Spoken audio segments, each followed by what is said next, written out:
Welcome to Flat Earth Debate, Uncut and After Show. I'm your host Nathan Oakley, and if you are new to this channel, or you've not done so already, then be sure to subscribe, hit the bell notification icon and join button to keep up to date with the Flat Earth Debate. If you would like to support the channel, there is a super chat that runs alongside each of these shows while they premiere, and there's also a PayPal, Patreon and crypto link in the info box below the video. Speaking of Patreon, I'm going to do a quick shout out to all of you who do support me on Patreon, so a massive shout out of thanks and appreciation to Will Brax, Melby Styles, Troy Shuker, Bose Nail, Joseph Pizarro, Samson, Maris, Mobile Max 777, Neo the One, Lost Cat FE, Rob W, Open Minded, Reese Pound, Del West Watson, Mike, Muted, Dick Earth Skeptic, NA Literalist, Marilia Neelands, Unbelievable Productions, Blue Ridge Ranger, Rob H, The Real Gabster, Windrider, Liam Nedrick Jr., Abraham Mohammed, Naibai, Adrian Quintana, Skeptic936, Life is Short, Fireball X, TheFlatEarthChannel.com, Texas Mike, Edwin Johnson, Kirsten Smith, and David Wayne Foster. So another huge, massive, enormous thank you to all of you for supporting me on Patreon. Also, link below this video, you can get £50 for swapping your UK electricity supplier to Octopus Energy. With that, I'm going to hand over to whoever is in Discord and G+, so you can enjoy their conversation while I set up for today's live show. Yeah, exactly. Well, you're in a scientific, debate, right? Facts and how things work is complicated, especially when they lie to you. Different angles. It's not really a lie, right? Just the complication of the language. Sometimes, right? The devil. Well, that's what most of this is. That's what it's all communication error, pretty much, you know? Yeah, exactly. Planned.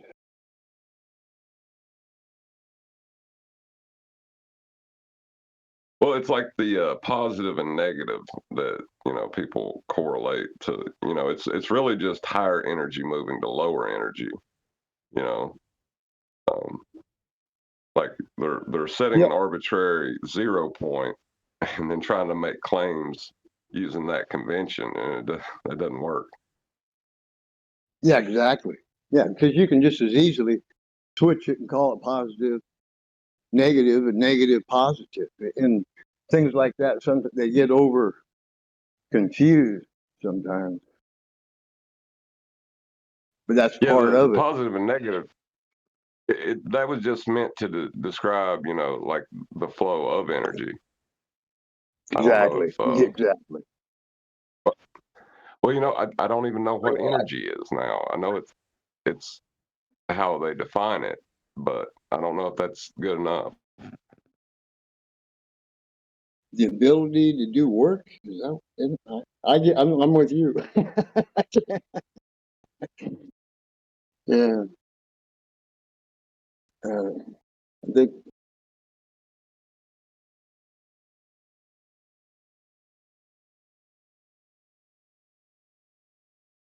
you can't fly to outer space.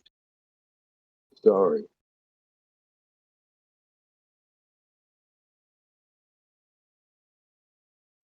I just said you can't fly to outer space.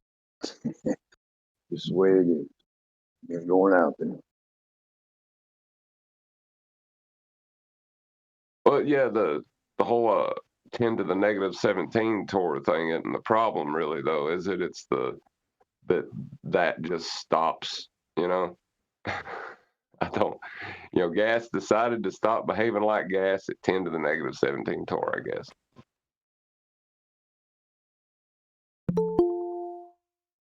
Even the layers, right? Go ahead. Very cranky internet today. Very cranky.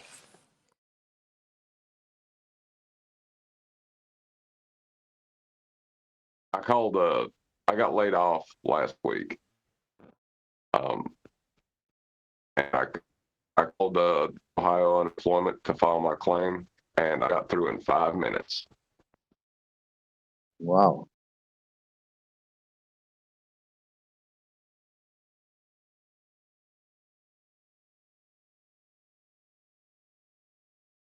Yeah, America. What happened? You got laid off, John?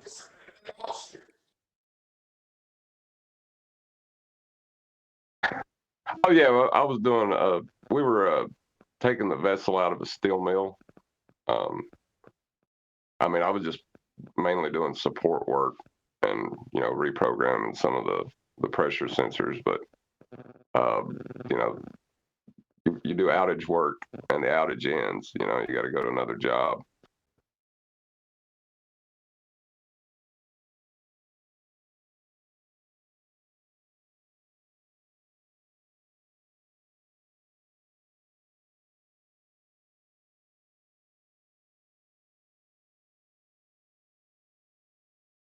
Can anybody hear me? Yeah, I think John cut out. Yeah, Okay.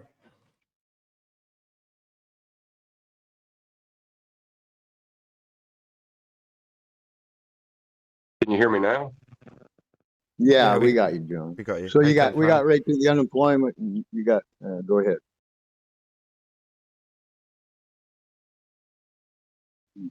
Hey, 10th. You got laid off, Nathan.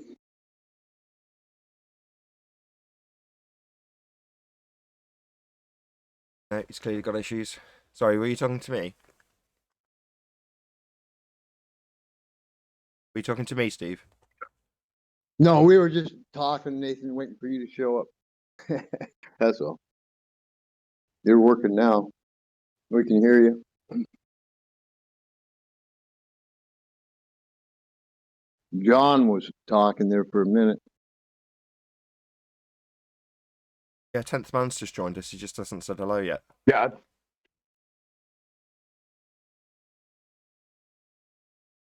I was thinking that the debate in the last few days has been fairly interesting to listen to anyway. You've been, I missed that. You've been debating and it's been interesting, did you say? No, I've been listening to the debate the past couple of days, and it's been interesting to listen to. Oh, jolly good. Hey, 10th.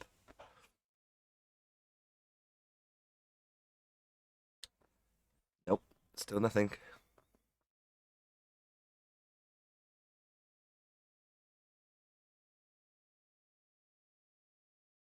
You have to remind me, John, what were we talking about? What was being debated over the last couple of days? Well, it usually started off with the downward bias that we don't experience to gas pressure. I like talking about gas pressure because it's like a really interesting topic. I agree. It is.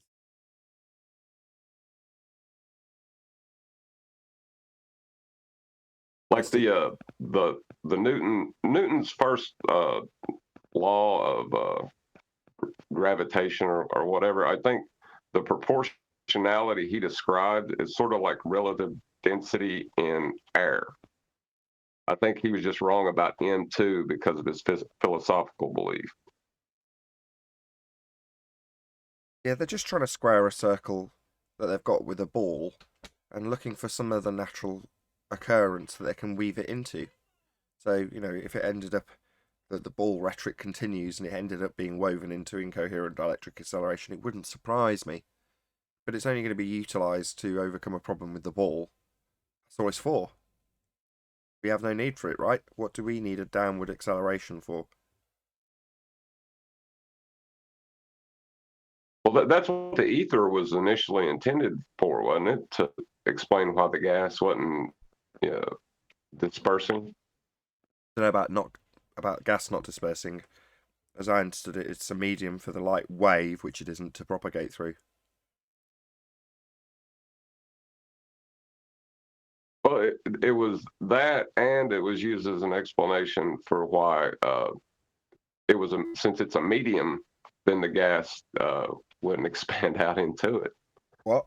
Because it, I guess, like the container, like if you had a bubble underwater, the air would form into that bubble.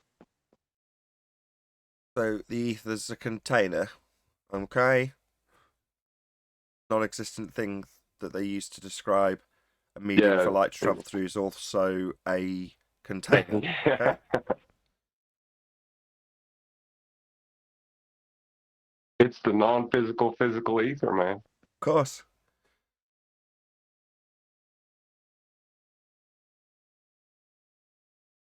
See, all you have to do to see the ether is get a jar and suck out all the air. And nothing is the ether. That's what I was told. I see. Or don't see, as the case may be.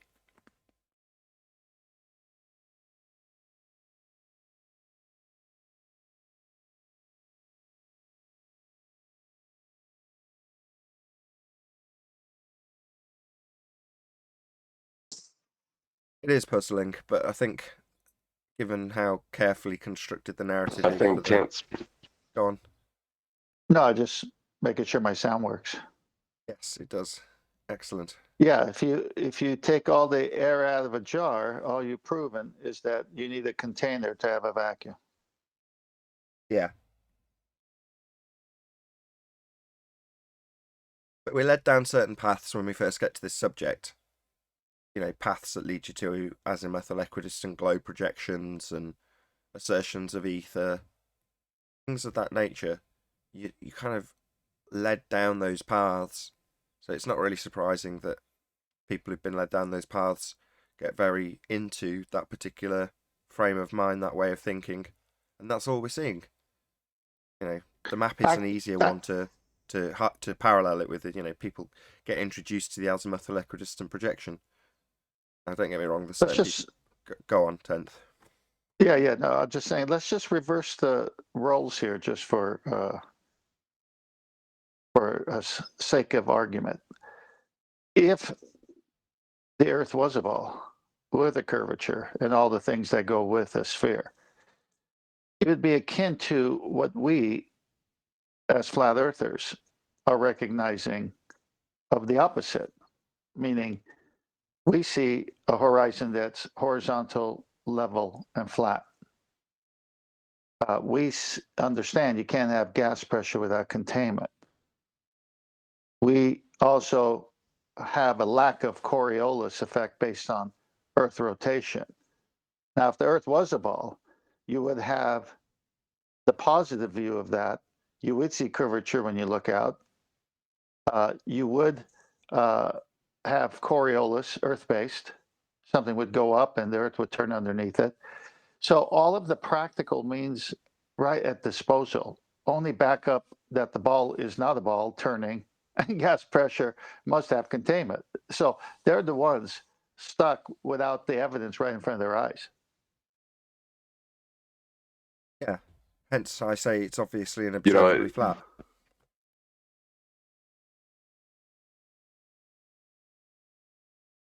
Like the argument is so far gone now, it's easy to forget they're even at the table anymore.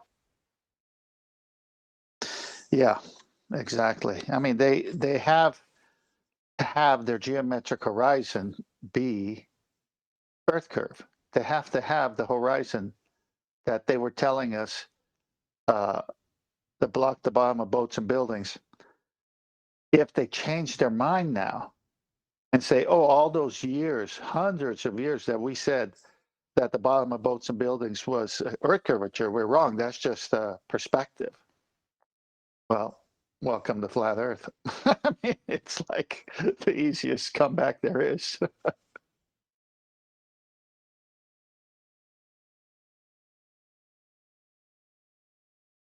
Right. Snacks are in the back. DJ's playing the music or whatever. Yeah, because you've got to overcome the dynamics of water. Water doesn't bend. Can't pour it on the ball and have it hold on to it. You can't spin the ball and expect that to hold on to it when it's going to spray outwards. I mean, everything is cockeyed in their model.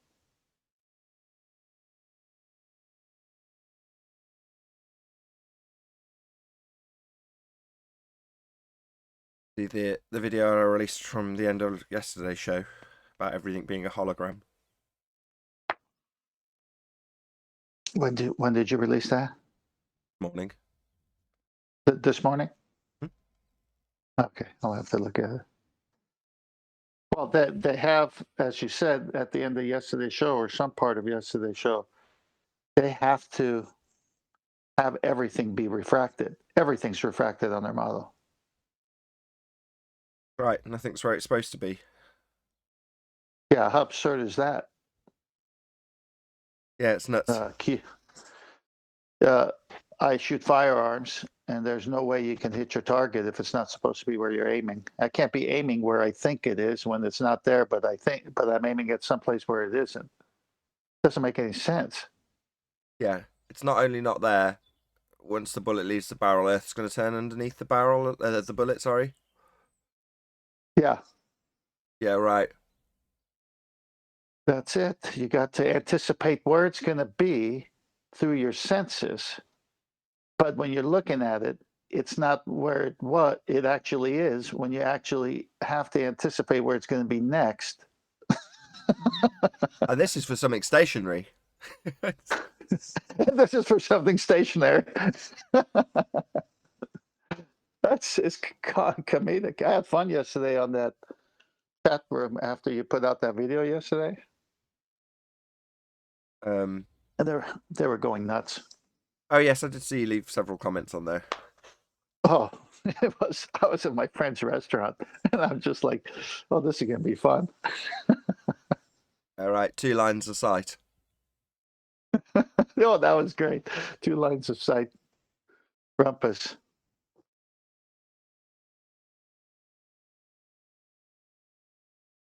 Oh my gosh. Just to speak to what John was saying, I have no objection to there being no fundies at the table anymore. Yeah, all the place settings are set. They're more than welcome to sit down if they choose to. The fact that they don't doesn't bother me. These, on the whole, aren't very nice people. So do I care? Doesn't mean the doors aren't open. Yeah, when I first was introduced to this whole Discord, and frankly, I didn't even know what a troll was until I ran into your show, and trench people, and it's like, oh man, we don't need these people. They're just here to ad hom and cause a ruckus. I'd like to have intelligent discussion, and having that discussion yesterday with Brian and QE and everybody, that was wonderful, and Adam, and I mean, you're learning things as you go through it, and it's just wonderful to be a part of a intellectually high level discussion like that. And all of a sudden, they come in.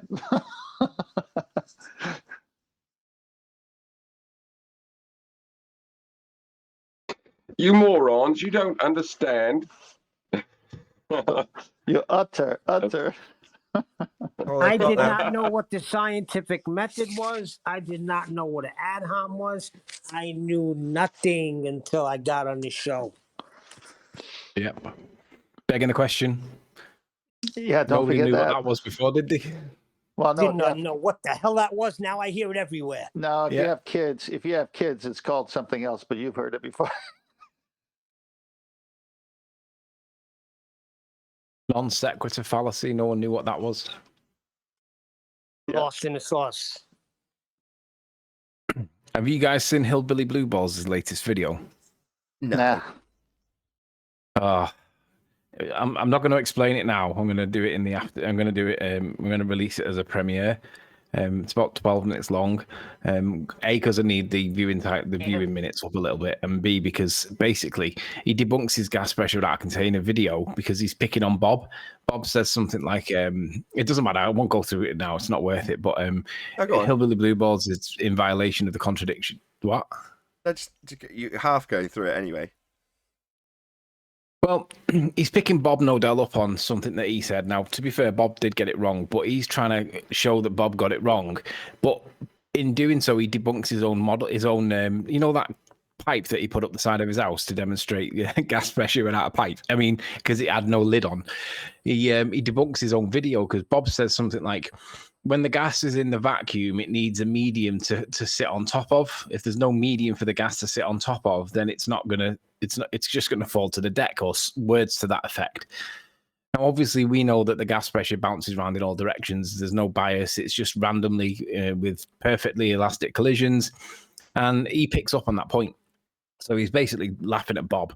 Now, when he makes his criticism of Bob, if you apply his criticism of Bob against his own observation, his own test that he tried to do up the side of his house, he debunks his own observation. So my video is to demonstrate how it's convenient for him this time to pick on Bob. But it's because it's convenient to pick on Bob, he'll run with it because it suits his narrative to pick on Bob. But if you apply what he says against his own observation, then it debunks his own observation. So which one is it? Is he debunking his own observation, or is he just like picking on Bob? But in any event, he's in a state of contradiction, so he's going to have to address it because he's an idiot. Epic. He will always err on the side of the globe, though. Well, he's not going to be able to because Bob's point was, well, Bob said something like, if there's no medium for the gas to sit on, then it's just going to hit the deck. Well, Blue Marble Science is picking up on that, and he's saying, well, we know that the gas is bouncing around in all directions, and it doesn't need another gas to stop it from moving, so it'll fill the available volume, essentially. And I'm like, great, well, apply that in your own video, and you debunk your own video. So he can't really have it both ways. He is in violation of the law of non-contradiction. Right, but he will say that he was wrong and Bob was right before he'll ever say that gravity isn't true. I don't think he will say that he was wrong. I think he'll just hope that people don't pick up on it. They do. I mean, if you sort of actually ostrich had him syndrome. cornered, They stick their heads in the sand when this sort of thing happens. I mean, Jesus, Nathan, when we got stuff wrong in the past, we had to just say, do you know what? Yeah, okay, we got that wrong. And it went away as quick as it came. It was like 2 or 3 days later and it was gone. But because he won't do it, we know that this is going to linger for ages. So maybe we should like pin gas pressure without a container, not only on Conspiracy Cats, but also on Blue Marble Science too, because he's an idiot too. I've already got him on record saying you need containment.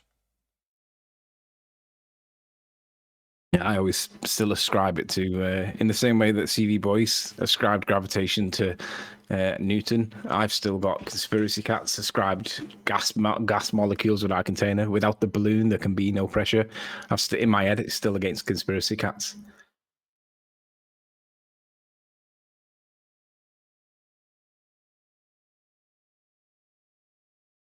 Conspiracy Cats, Blue Marble Science, all those people, they're nobodies, right? Like they don't matter to anybody, do they? They're influential to their own, I was going to say their own sphere of friends, their own circle of friends. So what? So they're preaching to the converted? Wow, that sounds like a difficult task. Well, it's just a deception, isn't it? If the ball earthers realise that they're double speaking, maybe one or two of them will just go, "What? Can you run that by me again and explain it?" Yes, of course I can. Come in and sit down. That's our job. Yeah, that's the point. So they're a useful tool for us. Yeah. Yeah. In terms of who they're convincing, they're preaching to the converted. So who are they trying to convince? Well, themselves. Isn't it sweet? Yeah, share your pain. Exactly, share your pain.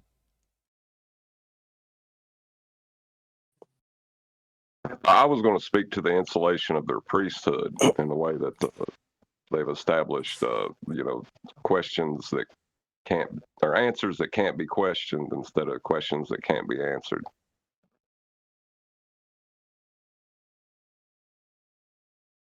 They're just the front line first, the first line of defense for the likes of Neil deGrasse Tyson. That's what they do.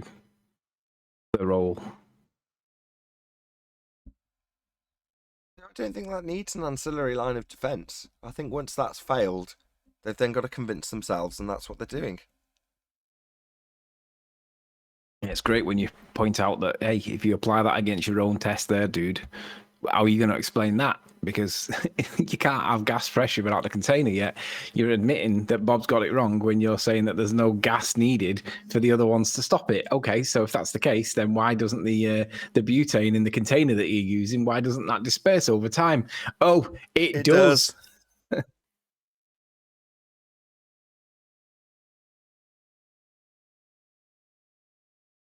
Again, the same principle applies to Bob, though. This has proven useful. Same applied with his gyroscope. In the end, it proved useful. So there's a claim. It's all clear. Everyone's well aware. 15 degrees an hour drift as Earth turns beneath the gyro. That's what's being claimed, right? That'd shorten flight times. End of argument. Prior to Bob, we spent 2 hours, sometimes 3 hours, sometimes more, just discussing Coriolis effect. I can't stand the Coriolis argument. It's so convoluted and it's so simple. Yeah, I love it. that's a perfect description. It's so convoluted yet so simple. The argument, the premise is simple as it gets. You turning on a roundabout, looking at stuff not turning with you. That's it. It's really easy.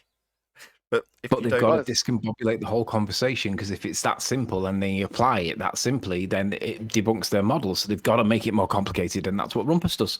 Well, it's only They'll do it. convoluted because you allow, well, I can't say you guys, but let me just put it in other words.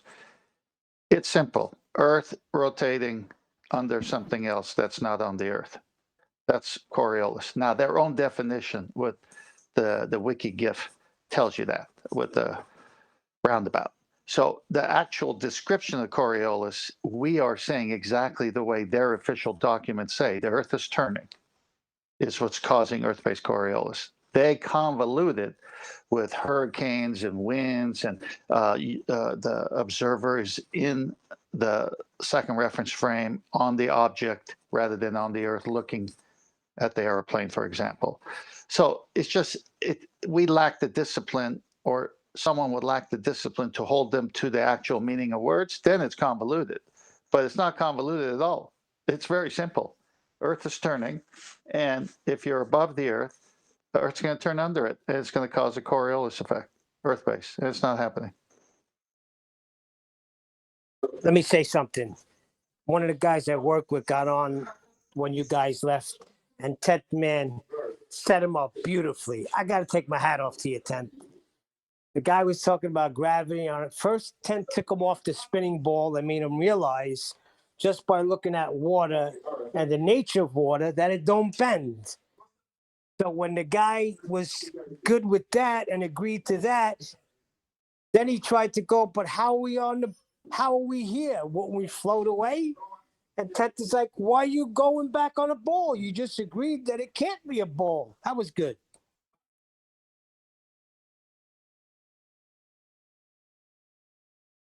Thank you, Neil.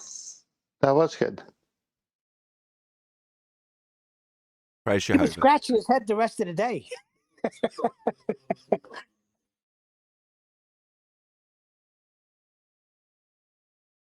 Well, it's a lot like this geometric horizon that they have marked with an H. How'd you mark it if you never saw it? I love that one. Yeah, and how can it be horizon if we can't see it? Then it's not a horizon, right? Well, they got or- lots of horizons.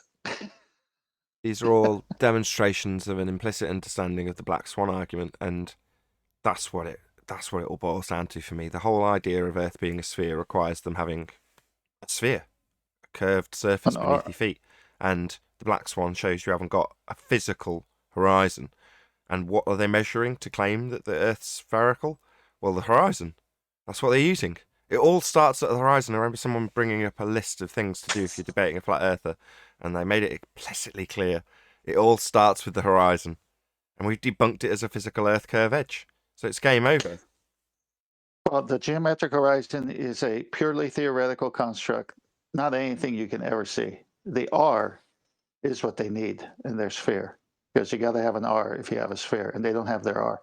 And that's where the sextant comes in handy as a practical tool to validate the black swan. Not that the black swan needs any validating, but it does work quite well hand in hand, because the only way they can get an angle is to go to the center of the sphere and do their measurements from there. But ask any sailor, where does he do his measurements from? On the surface of a sphere that lacks a geometric horizon. That lacks, in fact, they even say it's curved. Well, then you can't even use the sextant, because sextant can't work with a curved surface. It has to have two straight lines to form an angle. The whole thing falls apart. Yeah, same applies to the surveying itself. After the presupposition that you're on a sphere, you're measuring everything flat, with flat tools and flat maths. Because it's flat. Correct. Correct.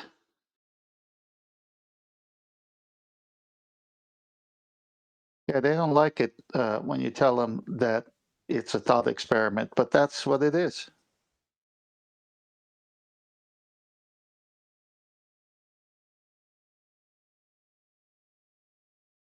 Well, all right. They beg the question with the datum, but then when they assume it's a tangent plane, is that a presupposition? No, that's a justification for measuring it flat.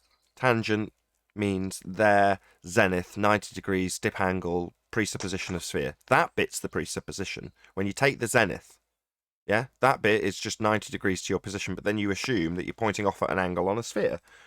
Then the plane bit, tangent plane. Well, the bit they're actually measuring is the flat plane from your 90 degree zenith. That's what they're actually measuring.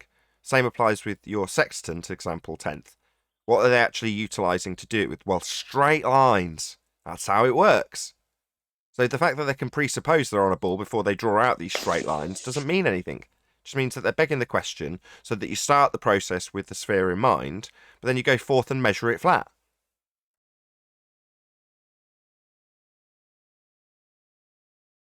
Yep. That's why Andrew Thomas Young, in one of his papers, articles that he writes, he uses the word numerically because it's not a measurement. Numerically, it has to be there if you're living on a sphere. But since it can't be measured, he can't say actually it was measured to be there.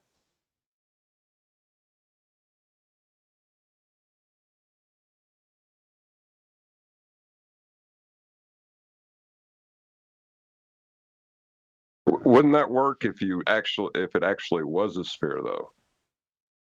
The way you stated that. Say that again, John. Well, I ain't saying you're wrong. I was just saying the way that you stated that would allow someone to say, well, we know it's a sphere, and that's why it works. Well, the geometric horizon is not a real measurement. It's a distance. It's an arithmetic problem. So they have to have something match the sphere. The radius of 3959 tells you exactly if you're on the surface, if you're going to do a line from, say, a star zenith position or your zenith position to a star somewhere 1,000, 1,500 miles from you. Those lines coming down to Earth have to go through your head, through your body, through your feet to the center of the Earth, creating one straight line. And then the one over the one from the star does the same thing. Has to hit the center to form the angle. So if it's going to form an angle, then you're going to be able to tell the curvature on the surface because you know the radius. But we can never see it. We can never measure it. And so what is blocking the bottom of boats and buildings? Is it the curve or is it perspective? So they have to say numerically, if we live on a sphere, this is where it should be. But it's impossible to see because, and here it comes, the Earth's atmosphere is blocking it. So they have to make up something. Well, yeah, that's still silly though. Like just hearing it, it's still silly because if you can't measure it, then how can you use it as a constant in your math? And when they go to refraction, You can't. say, That's not worth not leaving answered. You can't. You can't get R. You can't then use R to move the horizon or move the targets. You can't do anything if you can't get that R value in the first place. If the horizon's not a physical tangent point, then you can't do geometry. Their horizon is a physical geometric sphere edge horizon. We've only got one.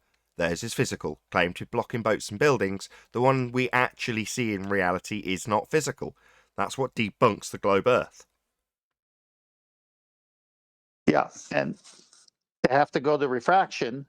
And once they go to refraction, welcome to flat Earth. Once they go to even refraction. Their refraction's based on R. Same principle applies. Well, you can't use that anymore. I'm Exactly. talking about real refraction. Well, they don't use real refraction. They use terrestrial refraction at a rate that they'll decide after the fact, but is in 7/6 standard format. Well, when they apply that, it's got an R value, 7/6 of the radius, derived from a tangent point horizon claimed to be blocking boats and buildings. And if they're moving They it, don't have. if they're Right, moving but it, you since But since you've just destroyed with John R, you can't have 7/6R refraction, so that goes out the window. You just got regular refraction based on the weather. That's not part of globe maths, so it's irrelevant. But globe math died without the R, Exactly. without the geometric horizon, so we can't even use it anyway. Exactly. So yeah, when they go to refraction, I know they're going to 7/6, but I won't let them because we just killed R. We just killed the geometric horizon. So they can't use that refraction based on R. They can't.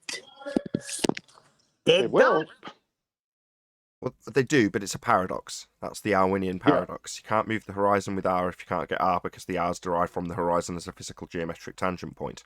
If it's not a physical tangent point and you're saying, well, it's moved with an R value, well, where are you getting the R value? If the horizon's no longer physical and you're justifying why it's not physical with refraction based on R, you can't get R. It's a paradox.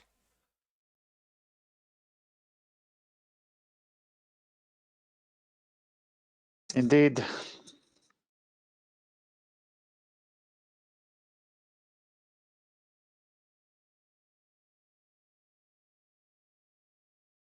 We've got 3 minutes, just in case you're all going quiet because you think I'm about to start. No, I just looked at the clock. But round and round we go. Well, We they're do. hanging on for dear life. You only keep going round and round and round because you're trying to convert your son, Neil. Let's be honest about it. You wouldn't be going round and round in these arguments if it wasn't for your son. Am I right? No, I still would love to destroy ballers. You know, that's different. That's just sport. It's personal. Exactly.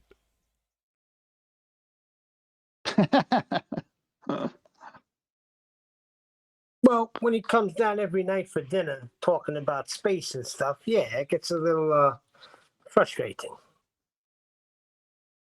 Ask good questions. You remember? He's doing that. He's doing that because he's in pain.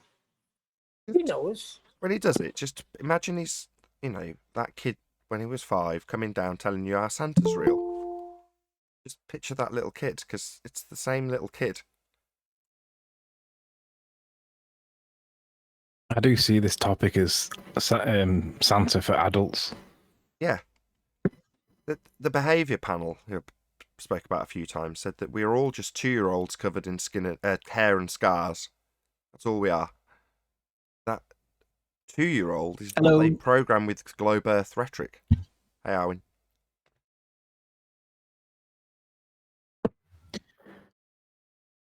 How's everybody doing? Not bad. All good, man, all good. It's just about to start. What's up, Arwen? Yeah, it's good.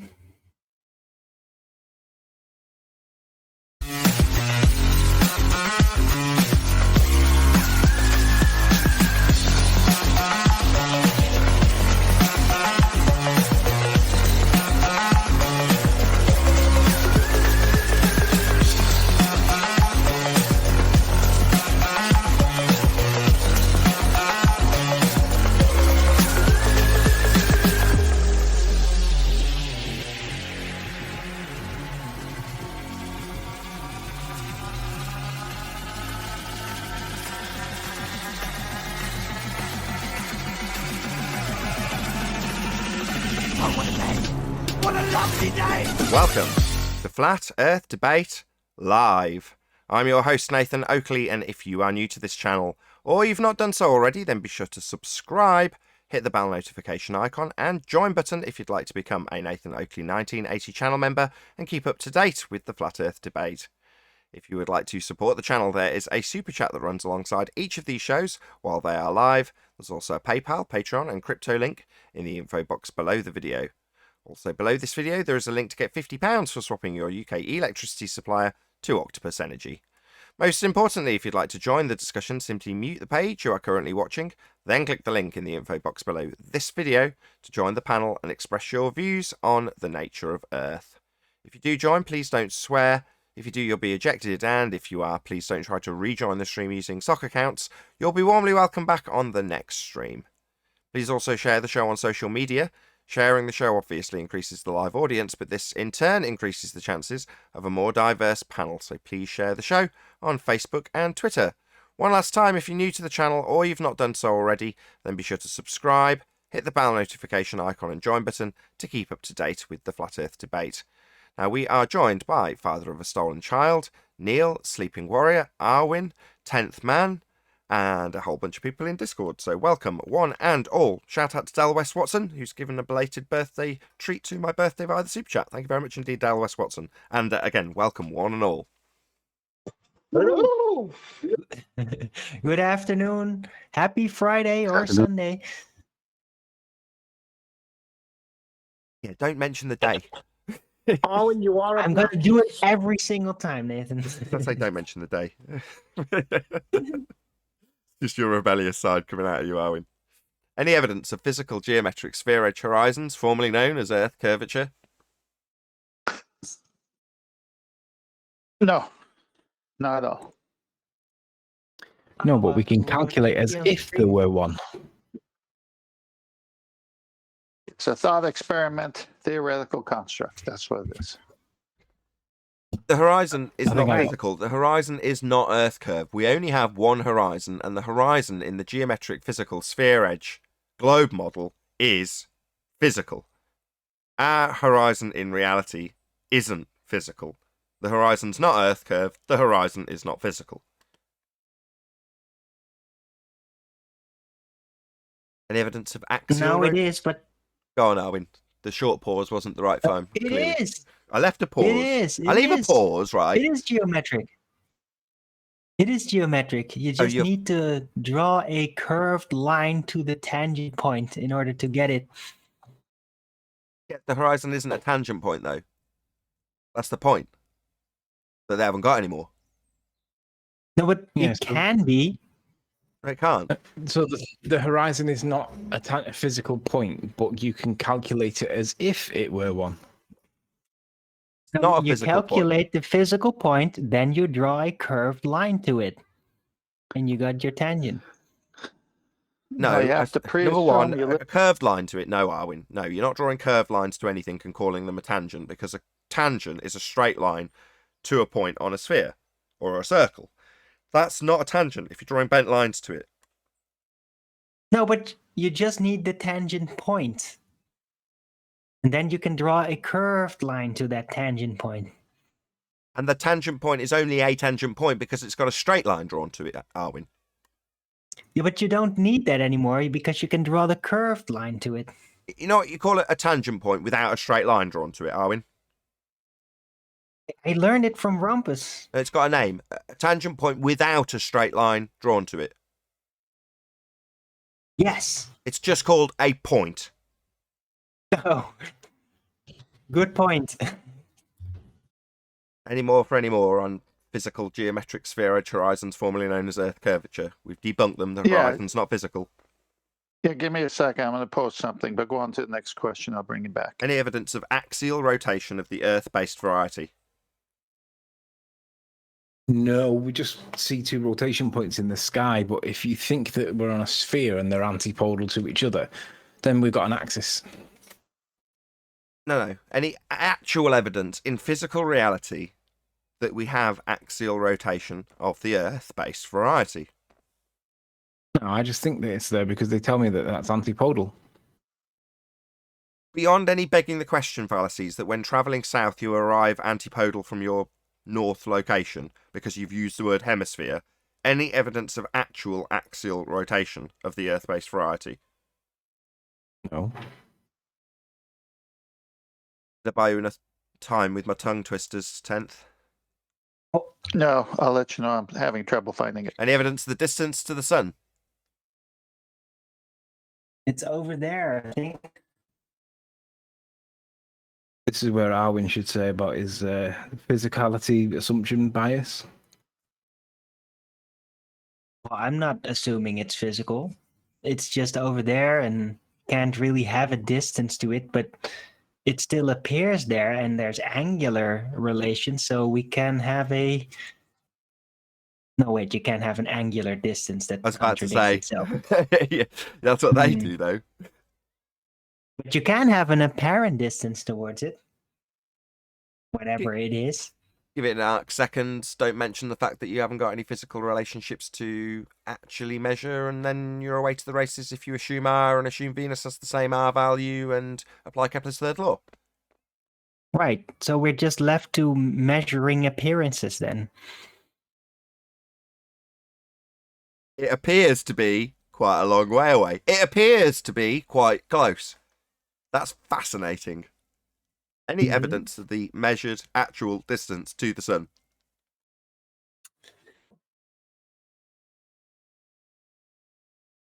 Actual measurements. Don't be shy in Discord. If they just shot this rocket straight towards it with a camera mounted on it, you know, I suggested doing this for the moon as well. It should be easier if the heliocentric model was a real thing. Then just shoot it towards it, and then if everything was correct, it wouldn't smash into the top of the container, the rocket, or basically lose lift and just drop down again. It should go towards the sun and then show a slight angular size increase due to perspective as you're approaching this thing called the sun that you're assuming is physically there. But it hasn't really been done yet. At some point, NASA just claimed, oh, look, we got a special satellite installed very close to the sun. Look, it's taking daily pictures of this sun fiery ball animation that actually doesn't look anything like the sun. But they didn't show like how they got there. It's just always like, oh, we got it installed right there now. Story starts with That's it.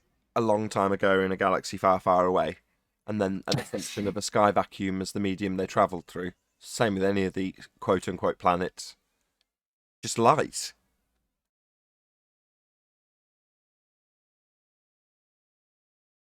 Yeah. And evidence of a self-perpetuating molten iron core at the centre of a presupposed spherical Earth.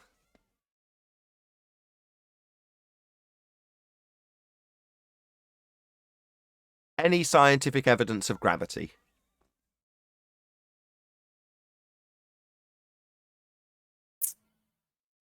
To be honest, Any scientific evidence of incoherent dielectric acceleration with the downward bias?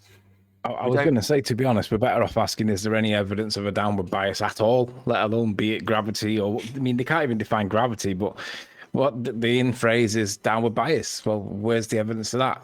Well, helium balloons, steam, eggs in water, iron, what they called, anvils in... Mercury. What's that silver stuff called? Mercury. Mercury, yeah. Mercury. Yeah. No, Anthony, there's no evidence of any downward bias. Some things go up. So if we were all in the density layer or the medium called Mercury, then everything would fall up. Would there be a perception that there was an upwards bias? Yes, because absolutely everything would then go up.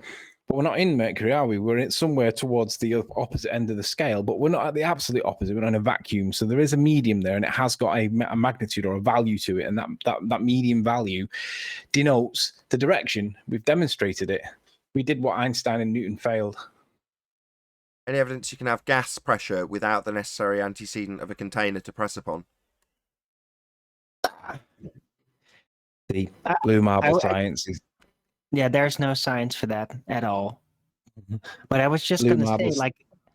like, what did you say about Mercury? We're being surrounded by... Can you imagine, like, the entire world realm being filled by Mercury? That almost makes me start to imagine, like, so much Mercury, so much...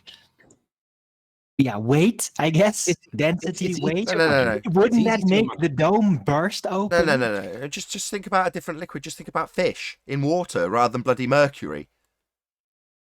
Well, Mercury's an extreme example of something that we haven't got anything more dense than. So for our wins there, to imagine everything would be stuck to the ceiling, but we would then call that down, because that's what, like Jaren says, we would then be in that position. So everything would have a down perception, but it would then be up. But wouldn't just the sheer pressure of all that mercury just burst whatever is containing us? Mercury's not God adamantium. knows. Yeah, but it's extremely heavy. I know. And it's going to push in all directions. The weight of it, right? look, it's not something that needs bloody kryptonite around it to stop its effects, Arwen. It's just mercury. But it's really heavy though, and if the Oh, entire God. realm was literally filled up from bottom to top with freaking mercury, that's gonna make quite an impact, I think. Okay. In this Just hypothetical world, on the sorry, I forgot on the you're in the confine, on the hypothetical container. world. You're a very literal man, and when talking about the hypothetical, you talk about it very vividly, like you're actually describing us having a mercury problem where it can't be contained. Yeah, in that hypothetical scenario that Anthony's created, where air is replaced with fucking mercury, then yeah, it would be a problem. But I don't think it's going to be a problem for us to worry about. Not for long anyway. But I was just wondering, like, if there is some kind of a dome, and I'm not saying that there has to be a top at least, but if there is like a sideways dome, some barrier touchdown, well, it would definitely reveal whether would be something outside of that or not, because to take all that material pressure from the inside, like mercury filled everywhere, that's good. Like any container, even in this world, that you're going to fill with mercury is going to have its structural integrity tested, because mercury is just so freaking heavy. Okay, can we get off the You can't subject keep of mercury in a balloon; it's going to rip right through it. Can we get off the subject of mercury? Is that a possibility? Any single right. viable hypothesis from any of the fields of astronomy, cosmology, or astrophysics? No. How about the orbit of Mercury? I think you're overloading your mic, Arwen. You're going very like warbly. I don't know what you're doing, but Oh, sorry, I'll keep a distance. But I was going to Eat your say, how microphone. about the orbit of Mercury? Eat your microphone. Eat your microphone. I don't think it's him eating it. Something going wrong because it's like a funny kind of distortion. Anyway, I won't labour it too long, otherwise we'll be here for a 5-minute period, which I don't want. I'll drop and rejoin. That might be an idea because you are sounding a bit weird. Now he's gone. What a wanker, eh? No, I'm only joking. Where were we? Any single viable hypothesis from any of the fields of astronomy, cosmology, or astrophysics? Yeah, No. the gravity orbit of Mercury. Since I wasn't allowed to talk about Mercury anymore, I thought I would just bring up the orbit of Mercury. That's a different Mercury, but fine. Right. Although it is kind of a gravity question. Although, look, astronomers and astrophysicists just should have an answer. So how about that gravity-based orbit of Mercury? Can you show us the model yet? You know damn well that they can't do it. That's why you're asking. You might as well make that point, though. Right. Hello, the 1990s.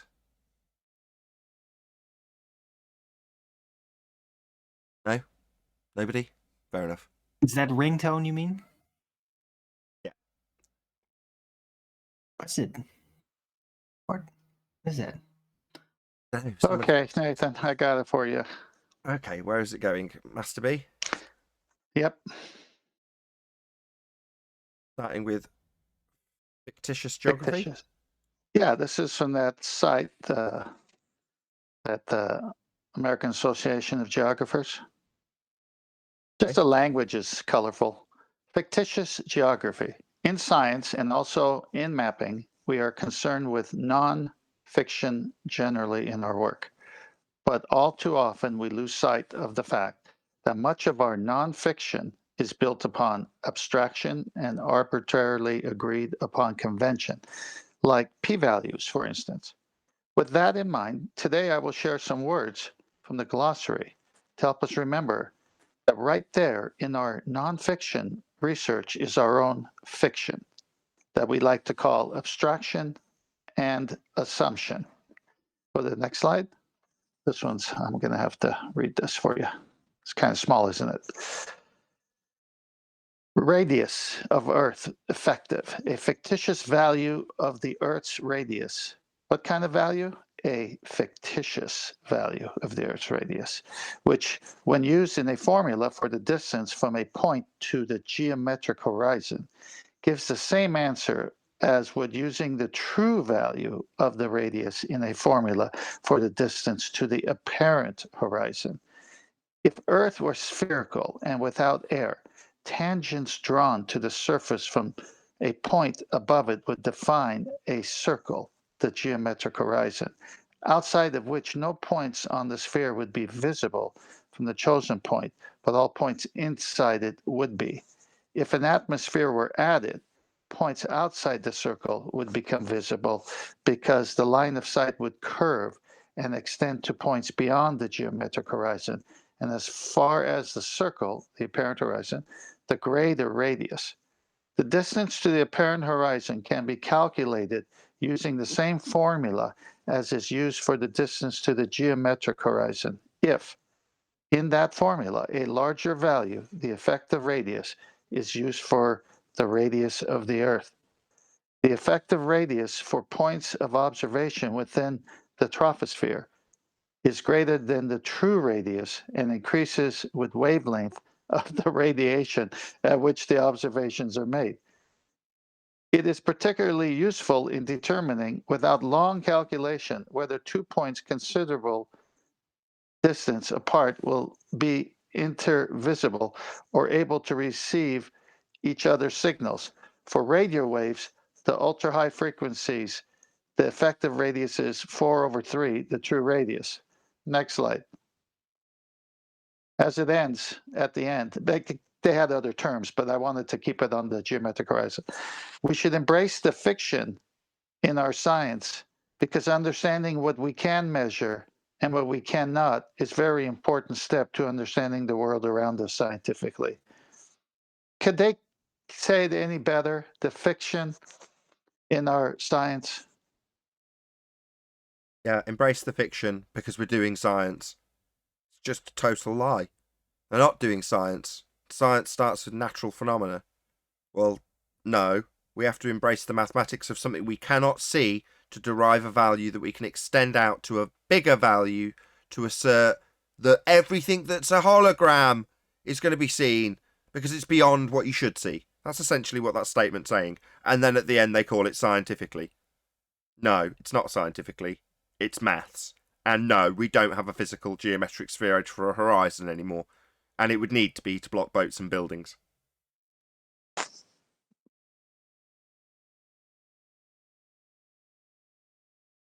Any evidence of our Earth radius? Thanks, 10th man.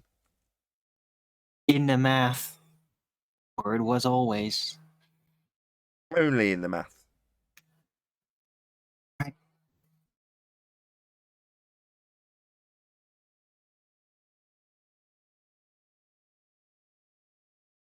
Did Alberoni presuppose R? No, he was measuring it with a dip angle to the physical geometric sphere edge horizon. But why then did he, like, deviate his calculations afterward? To what end? Didn't. But he was off, wasn't he? No. Wait. Dip angle measurement that Alberoni gives you the radius. That's how it's claimed to be measured. Right, but he Understand. was off. That's what I heard. Like when he was doing it, they were several degrees off from what the geometry was. So to come to that conclusion, wouldn't he have to have presupposed the radius in the first instance? No, it's the other way around. If you're going to say he's off, the actual geometric value is X or Y off what he stated, then how are you going to get that unless you can actually measure it? Again, it leaves you in a paradox. Well, I'm going to say it wasn't quite accurate. Well, what do you mean it wasn't accurate? Well, what he measured wasn't quite exactly the same as the actual geometric sphere edge, which you'd have if you were on a sphere. It would be a geometric certainty. It would be blocking your view. It's claimed to be blocking your view. It's necessitated by their geometry, and that's what you would have. Now, if they say it's not quite right, well, how have you got the comparison?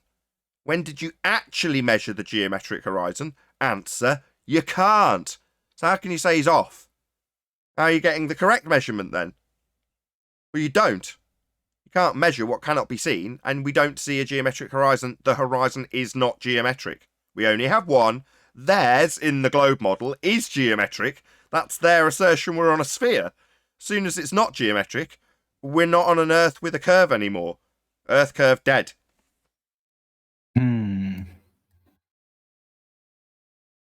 That's a Dead. tough one. DED dead.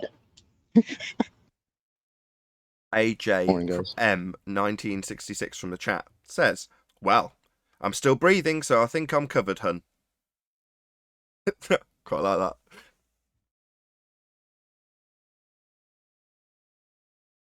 Well, that concludes the What's going on, housekeeping. guys? That's it. Hey, Chocolate. Yo. Yo, yo. Hello. Can you not hear us? Yeah, I hear you. What's up? Sky. What's going on? Cool. I missed out on housekeeping. Last one of the week. Yeah, I know. I know. I came into hearing how we might be off by a certain percentage of a geometric horizon that we can't actually measure.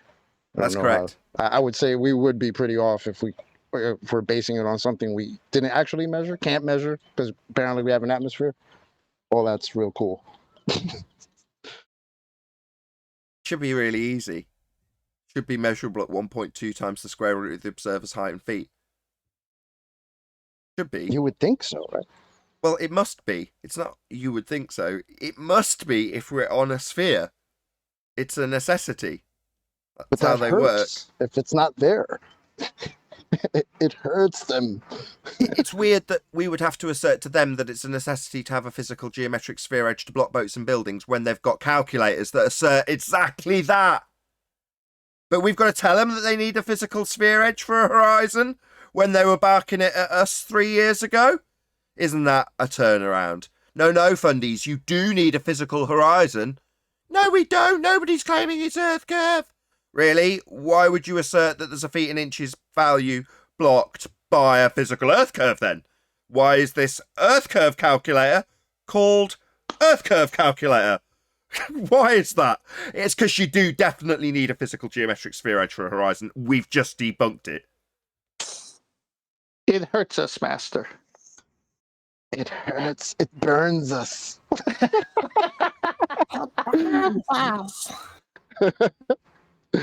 It's damn shame. Well, it won't be long and Tim Osman will be proven true. Nobody claims the horizon is Earth curve. End quote. Yeah, won't be long because people realise, yeah, what a crazy notion when I was up in the plane thinking that that horizon was a physical Earth curve edge for boats to fall over. What a crazy notion, eh? Wait, Tim Osman said that? But I'm pretty sure that right around that time he also showed his drone footage of the Salt Lake and how that was the sphere edge. The bit I like, Owen, is round about that time he's been touting that for 2 straight years. That's the pain kicking in. Nobody claims horizon's Earth curve as you're presenting a horizon as Earth curve. That's pain. At the top of his image of multiple horizons composited together, it says, "This is Earth curve." This is Earth curve. Nobody claims the horizon is Earth curve. Now look at my pictures of horizons titled "This is Earth curve." It's wonderful. He's never been back since. Nope. I don't blame him either. I don't the know most about shocking. wonderful, but wondrous, definitely. You can't come back from something. That's such an epic fail. You just can't come back from that. That's such an epic fail. He even said it 3 times in 3 different ways. He paraphrased himself with "Nobody claims the horizon is Earth curve." He said it in 3 different ways on the same show within about 20 minutes. It was epic because he couldn't quite believe it. All he'd done is ducked out for a while, not really paid attention to what the Black Swan proved and disproved, and then you end up in a situation like Mr. Sensible. Well, all you've done is debunk R. yeah, that's right. Welcome to Flat Earth. Nobody claims the horizon's Earth curve. Yeah, well, we don't. You do. Welcome to Flat Earth. This kind of goes with what we were talking about earlier in the pre-show. They have so little to put their beliefs and hopes on for a curved Earth that they make all these mistakes along the way when it's obviously and observably flat and motionless. So there's more evidence for a flat Earth and an Earth that's not turning than there is for what their model says. And yet they make all these statements of their model like it actually exists, and then when they don't understand the black swan, they destroy the very heart of their model, the R value, which destroys everything in their model. Yeah. Or they say, you know that horizon that we used to say was blocking things in the distance with a feet and inches value, based on our Earth curve maths? Well, that physical location isn't actually physical at all. That's why it's so far in the distance in a black swan. It's refracted, i.e. it's not physical. You know, no longer capable of being Earth curve. It doesn't have any geometric values anymore. We just take a point, point, not tangent point, just a point. We draw a curved line to it and assume the R value that we can no longer measure because we've just moved the horizon from its physical location with geometric values attached. Well, we're going to move it to a non-geometric location. Really? Well, what's blocking boats and buildings then? I thought that was the proof that we had physical Earth curve. The fact that it blocks stuff, according to you, when stuff got too small to see. So that's not what was blocking the boats and the buildings then. That's moved to a non-physical apparent location, right? Bye-bye Earth curve. Bye-bye geometric Earth curve calculators. Bye-bye the assertion we're on a heliocentric sphere flying through a sky vacuum. Bye-bye.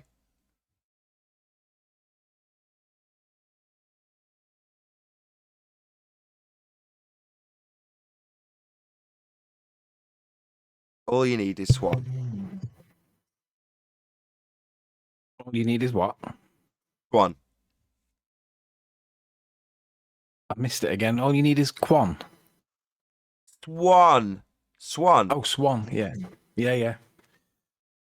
I just had, Tommy, Brummy. Do you remember Brummy? Yes. Reasons, yeah.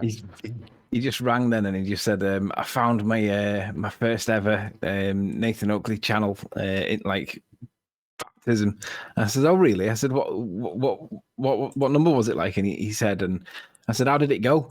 He said, well, Nathan was the usual arse. He said, but you were kind of being a little bit more nice to me. He said, and trying to guide me through it. And we were talking about gas pressure without a container. And I was like, and how did it go? And he said, you know what? He said, I was such an ignorant bigot. He said, I couldn't understand how you lot couldn't understand how it wasn't like the way that you were seeing it. And he said, I just couldn't understand it. It was number Flat Earth Debate 480. And Tommy was a globe ed, it's entitled. And it's just, he said it was brilliant to go back and listen to it. Obviously, Tommy's converted from being a ball earth idiot into thinking maybe we're not on a ball. And he's asking all the questions that we asked about 2 years ago, 3 years ago, 4 years ago. So he's well into his journey now and realizes that obviously back in the day, 2 years ago, when he made his first Flat Earth Debate introduction, he was a bit of an idiot. And he was laughing at his own stupidity. Go on, Neil. I said a bit. He was an obnoxious son of a bee. Yeah, but looking back on it now, he realizes that the ignorance is really stark one-sided, isn't it? I mean, don't forget, we all realized that we were all ball earthers at one point, right? It's only when we started asking questions that we started to question it. Now, ultimately, he's realized that he came in like a hot stone and he was unnecessarily harsh and he was just laughing at his own poor behavior. Shout out to Tommy. Fancies himself as a bit of a boxing pundit. So he gives his, I don't know if you watched his videos. So obviously you subscribe to these people because they're related to the subject and they're going to have ancillary subjects that they cover. And for him, it's fighting. I'm not a particularly big fighting fan, but I find it vaguely interesting. So I was finding myself watching his commentaries and giving his opinions on various different celebrity fighters and the people they come up against and how it's slanted in favour of one or the other. I thought it was quite fascinating, actually. I thought he was quite good, very knowledgeable. Well, he's a fighter himself, and he's had a few bouts himself. He's dusted a few people. He's probably been dusted himself a couple of times, but yeah, he's a keen boxer. So interesting to see his angle. Yeah, I could take him down. I don't know. I think the key thing is, what would Rachie do? What would Rachie do? I don't get it. Someone explain that. You were constantly asking about this, that, and the other. Would Rachie behave like this? And then Neil said, I'm sure Rachie will cover this, and etc. etc. It went on and on. I'm like, bloody hell, it's come down to what would Rachie do, as in what would Jesus do? can't Well, I believe mean, we got to explain this to you, Anthony. Come on, keep up. But I'm just at the point. The point that drives me mad is that forget about the person. It's look at the influence on the two characters in question. You've got one person that's influencing the other, and he's on our side, and that person on the other person that's receiving that influence is then confused. So regardless of who, just acknowledge that the newbie coming to the topic is being influenced by somebody on our side with a low level argument being presented by a high level protagonist.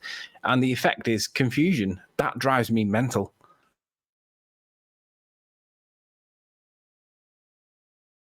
I said it in the pre-show. These people are trying to convince themselves, though. The exercise of trying to convince someone else is merely projection in every single instance. I think. Hold on. I- You know, Nathan, I absolutely agree. Nathan, you said about my son, and I was thinking about it. You're right, because every night when he comes down and sits at the dinner table, I see this look on his face. So his brain is like spinning. So I can't explain it, but there is something going on there. And it's pain. Well, I was going to say, it's a nihilistic outlook on the world, heliocentrism. And it's not really, after assessment, I couldn't have said this in that particular mindset, but it's not a healthy way of looking at the world. It leaves you with a kind of couldn't care less attitude, let's put it that way. And I think that's a lot of the problem when people come to the subject, that they've suddenly got to assess the skeletons in their closet and they don't want to. Now, I'm not saying your son's got, any horrible things in his closet. You know what I'm saying? Metaphorically, obviously. I'm sure as a teenage boy, he's got plenty of disgusting things in his actual closet. I'm sure he does, but not as bad yet. Yeah, some people don't want to let that go for whatever reason. Well, that's easily sell. We know I was just going to say, you can easily sell the virtues and benefits of nihilism if you want to. I'm not going to, but you could very easily. I think you should define the word nihilism there, Nathan, because for ages I didn't really understand the word nihilism. So tell people.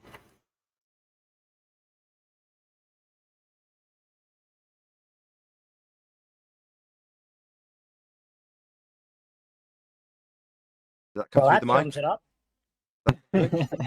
Oh, it didn't come through. It didn't go loud enough. I'll just read it.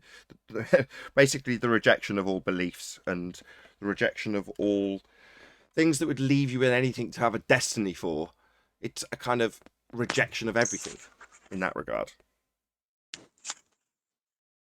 I was going to say that is the reason why people do that, because they want to be the center of everything. They don't want an authority figure, creator, to be the center. And hey, there might be some rules that I got to follow, and maybe I don't want to follow rules, or maybe I should be living a certain way. I don't want to live that way.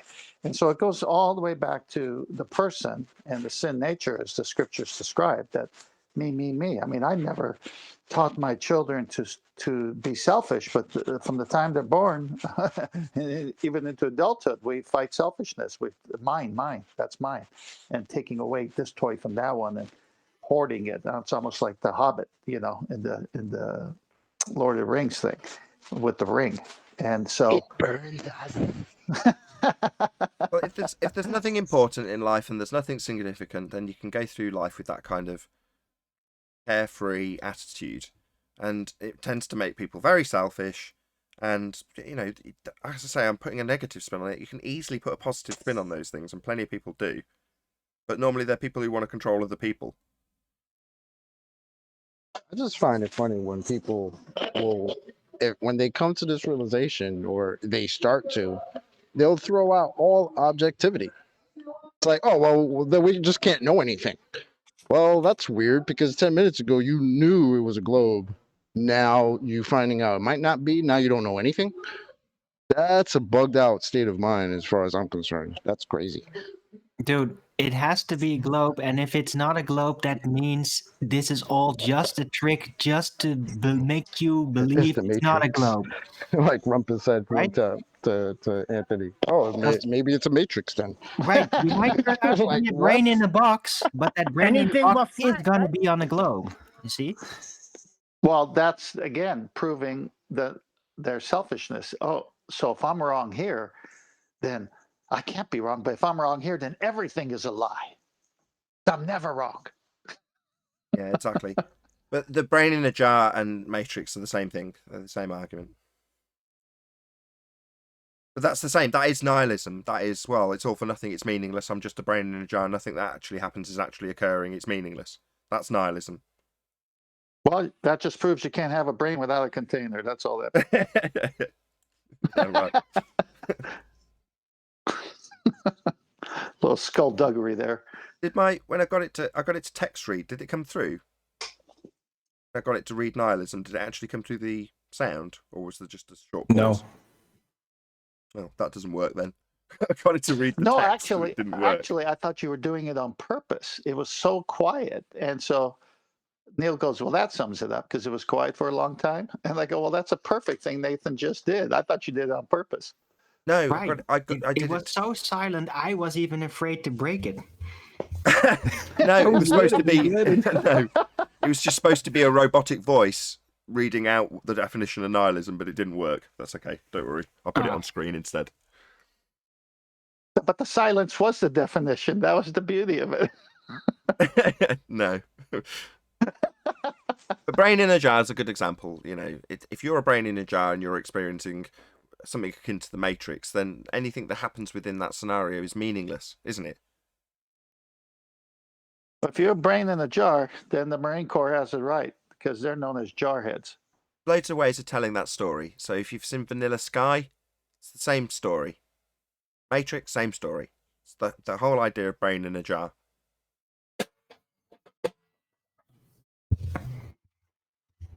What was that? Yeah, Vanilla Sky was very close. Tech support! It's been a while since I saw that. I should watch it again. Vanilla Sky is comparable to Matrix, really? Yeah, Yeah. dude. Oh. You having I'm me gonna on? have to Yes. check that out then. I've never seen it. Really? Well, chocolate, you have an affinity with vanilla. Nobody spoil it. yeah, that's my problem. Nobody yeah. spoil it for chocolate. Nobody spoil it. We've just spent 10 No minutes talking bias or about. nothing. We just spent 10 minutes talking about brain in a jar. Do you not think he's going to put two and two together? Yeah, okay. It's not a brain in a jar. Yeah, it is. That's exactly what it is. No. Are you just it's trying to still not his ruin the entire movie for body. him? Yes, that is Or his exactly what entire it is. body in a jar. Thanks. Right. But Hey, Chocolate, just It's so all right. that you're I'll aware. check it out. Don't worry about it. Yeah, go ahead. Just so that you're aware, Penelope Cruz in that Vanilla Sky, it was probably her best moment in life. She was so pretty looking in that film. Also got Why? some She really ugly nice. now? What happened to her? Got a great Ferrari in She's it as just- well. She's just beautiful in it. She was in her best prime position in life, I think. I mean, she's got that like accent, the Mexican sounding accent, which probably isn't Mexican, but it sounds it. She's just sounds fantastic. All right, I'll check it out. Yeah, but he's also driving a 250 GTO. So, you know, there's also that. Oh shit. I think Tom Cruise married Penelope Cruz after this, after them getting together on this. Who cares? So, nihilism, right? Brain in a jar, an outlook that is akin to the outlook of the empty vastness of space and us just being an insignificant speck of dust in a massive soup of ever-expanding nothingness. Now, when you think of the world from a heliocentric point of view, like in Contact or Men in Black in the opening and closing scenes, when they zoom out from a marble and right the way out to a massive scale with all the universes and then back into it just being another marble. You know, it's that sort of fractal way of thinking that makes you so small and so insignificant that anything you do here is meaningless. That's the outlook that heliocentrism gives you. Very bleak. Ah, But it's I- stupid though, because even though a fractal nature might actually apply, even though we might seem super insignificant, who are you to say? Who are you to judge about what scale matters over what scale? Do you understand the true meaning of the fractal existence? I don't think so. I just think Anthony should stick to gravity because he kills it well. When he brought up Penelope Cruz and and Tom, I just think it's mission impossible for him to get those facts right. She's not Mexican; she's Spanish. Number one. Well, Latino or whatever. There's Mexican. No, she's not there, isn't there? Latino. She's not even Latino. Who cares? She sounds it. She sounds it. I didn't say she was. I said she sounds No, it. they took Dude. that language to Mexico. Who Just cares? watch the movie. It's not Yeah, about watch the movie. Just to be clear, I said I thought they got married as a result of it. They didn't. They dated for about 3 years apparently and didn't get married, but it was close enough. That's Well, why I said it thank was you, Mission Impossible. Oprah Winfrey. Pardon? But thank you, Oprah Winfrey. Where can I buy the Well, book? what is it? Tea time? Now, what is this? The View? What's going on? I just didn't want someone writing a debunk video because I said they got married when they didn't. I just love. Oh when yeah, Anthony thinks yeah. That's the kind of thing Latino. I search YouTube for. I scrub YouTube for that kind of flat Earth debate debunked. Cruz doesn't marry Cruz. Riley's if they- trolls might do that though. You No, know, they he's got a major lot on of the trolls. minor. Like, look, Sleeping Warrior is wrong. Tom Cruise didn't marry Penelope Yeah, Cruz. Nathan, He's wrong Nathan, about I Tom and wouldn't have done a Penelope. video about it. If he's wrong about Nathan, make it's sure to because they put an major on the extra minor. hashtag of it in the description box. It gets It's much because worse they major chocolate. on the minor so much. We all know that if you get the wrong if or the wrong then at the wrong time, that debunks the whole argument that you're making. No, it can get a lot worse chocolate because now there's Latino gravity. She was But- fit anyway. So watch it. extremely racist. As a proud Latino Jew, I find that very offensive. Mazel tov. Shalom. Well, back to morning. Rumpus having two eye. What did he say? Eye measurements. How did he say it yesterday? Sights. Two different lines of sight? He had. Yeah, how talking can you have two lines of sight? What did he say? 2 lines of I wasn't sight. here yesterday. 2 lines of sight. That's what he said. Classic. Classic. Does Why? he count each eye as one or what? Well, because he's got to draw a line of sight to the geometric horizon. Unfortunately, because we cannot see the geometric horizon, he's got to get around that little problem by saying, well, we've got 2 lines of sight. And then he's going to go on to describe a line of sight of something that only exists in the maths. So it's not a line of sight, but that's what he'll We got- call it. 2 lines of sight? Oh, chocolate! You missed it yesterday. It was funny as heck. Yeah, I didn't hear that. That's crazy. Yeah, we've only got one How do 2 horizon. lines of sight give you sight to something you can't see because we No. have an atmosphere, don't expect to see, can't measure it? No, we've only got one horizon, and the horizon in their globe maths is physical and geometric. That's his first line of sight. The horizon we actually see is non-physical, non-geometric, apparent, moves with the bloody weather. And that's not what they need for their geometric earth curve maths, because if we're on a sphere, we've got a sphere edge for a horizon, it's going to block stuff. Exactly as asserted in their earth curve maths. Isn't that shocking? It's just a coincidence they're denying it because of the black swan. They have to deny their own earth curve maths. Shout out to Oh, hold on one second. Shout out to Tony Whitcomb. We live on Earth, not around it. Now that gravity has been debunked, it's now untenable to try and reify it into reality. Indeed, Tony, thank you very much for the £50 super chat. Really appreciate your support. Yeah, you can't It is reify. possible that they could have 2 lines of sight. If you Not- imagine Rumpus with one eye looking one way and the other eye looking the other way because he's got a wonky Right. eye, then you could have Riley, 2 lines of sight.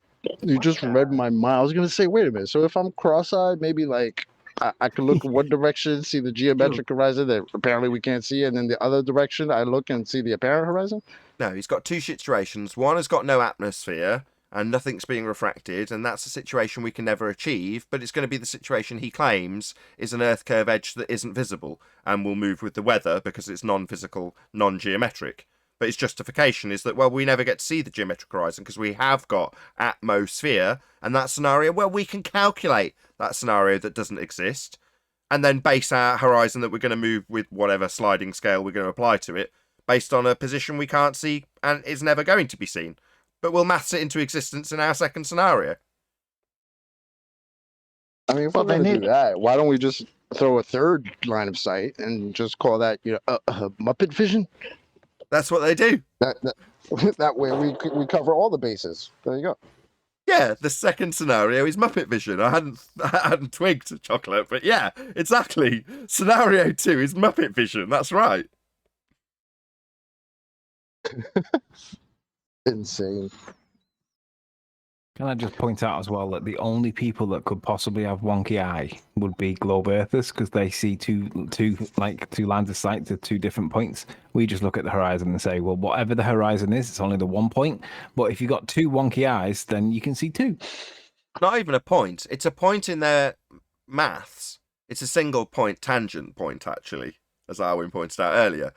Just a point if you've got a curved line and not a straight one to it. But nevertheless, their point isn't a horizon either.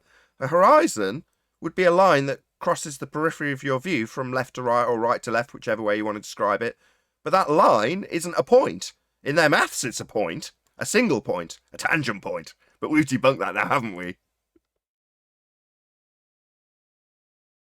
Well, even they say that if it's a circle around you as far as you can see, so they toe both lines. Wait, so that would mean that that tangent point in actual 3D vision would be a curved line instead. No, that's not a tangent, Arwin. We went over this earlier. But if the Earth was a globe and you would be overlooking it in 3D, then it's not a singular point, right? It would be a line, and it would be curved because you're looking over a curved surface. Yeah, but If you're looking over a person looking out at the horizon, you'll have top view down.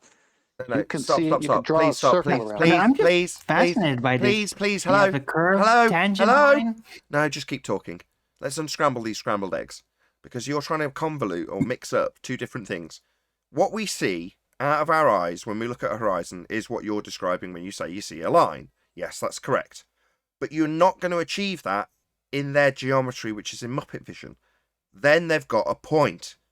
Well, you don't see a point in reality. But what you're doing is saying, well, the point we see in their maths is actually a line. Well, no, we don't see a point. That's what they have in their maths. What we do see is a line. That's the horizon, a non-physical, non-geometric location that moves with the weather, asserted to be physical geometry blocking boats and buildings. But the two are not the same. You can only represent their tangent point as a point in their maths. It's never a line, always a point. The horizon's never a point, it's always a line.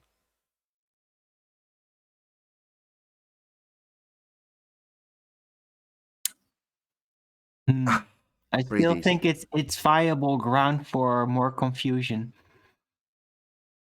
I don't think it is. Rumpus has some maneuvering room here left. I don't think it is. When you're looking at something 90 degrees side on in Muppet vision, that is not the way the world represents itself. You don't get to see the side of your own head. You don't get to see a single point claimed to be a horizon, which is actually a tangent point in geometry. That's not how you see the world. You definitely don't see the side of your own head. And you definitely don't see the horizon as a single point, tangent point to a sphere Earth that you're looking over.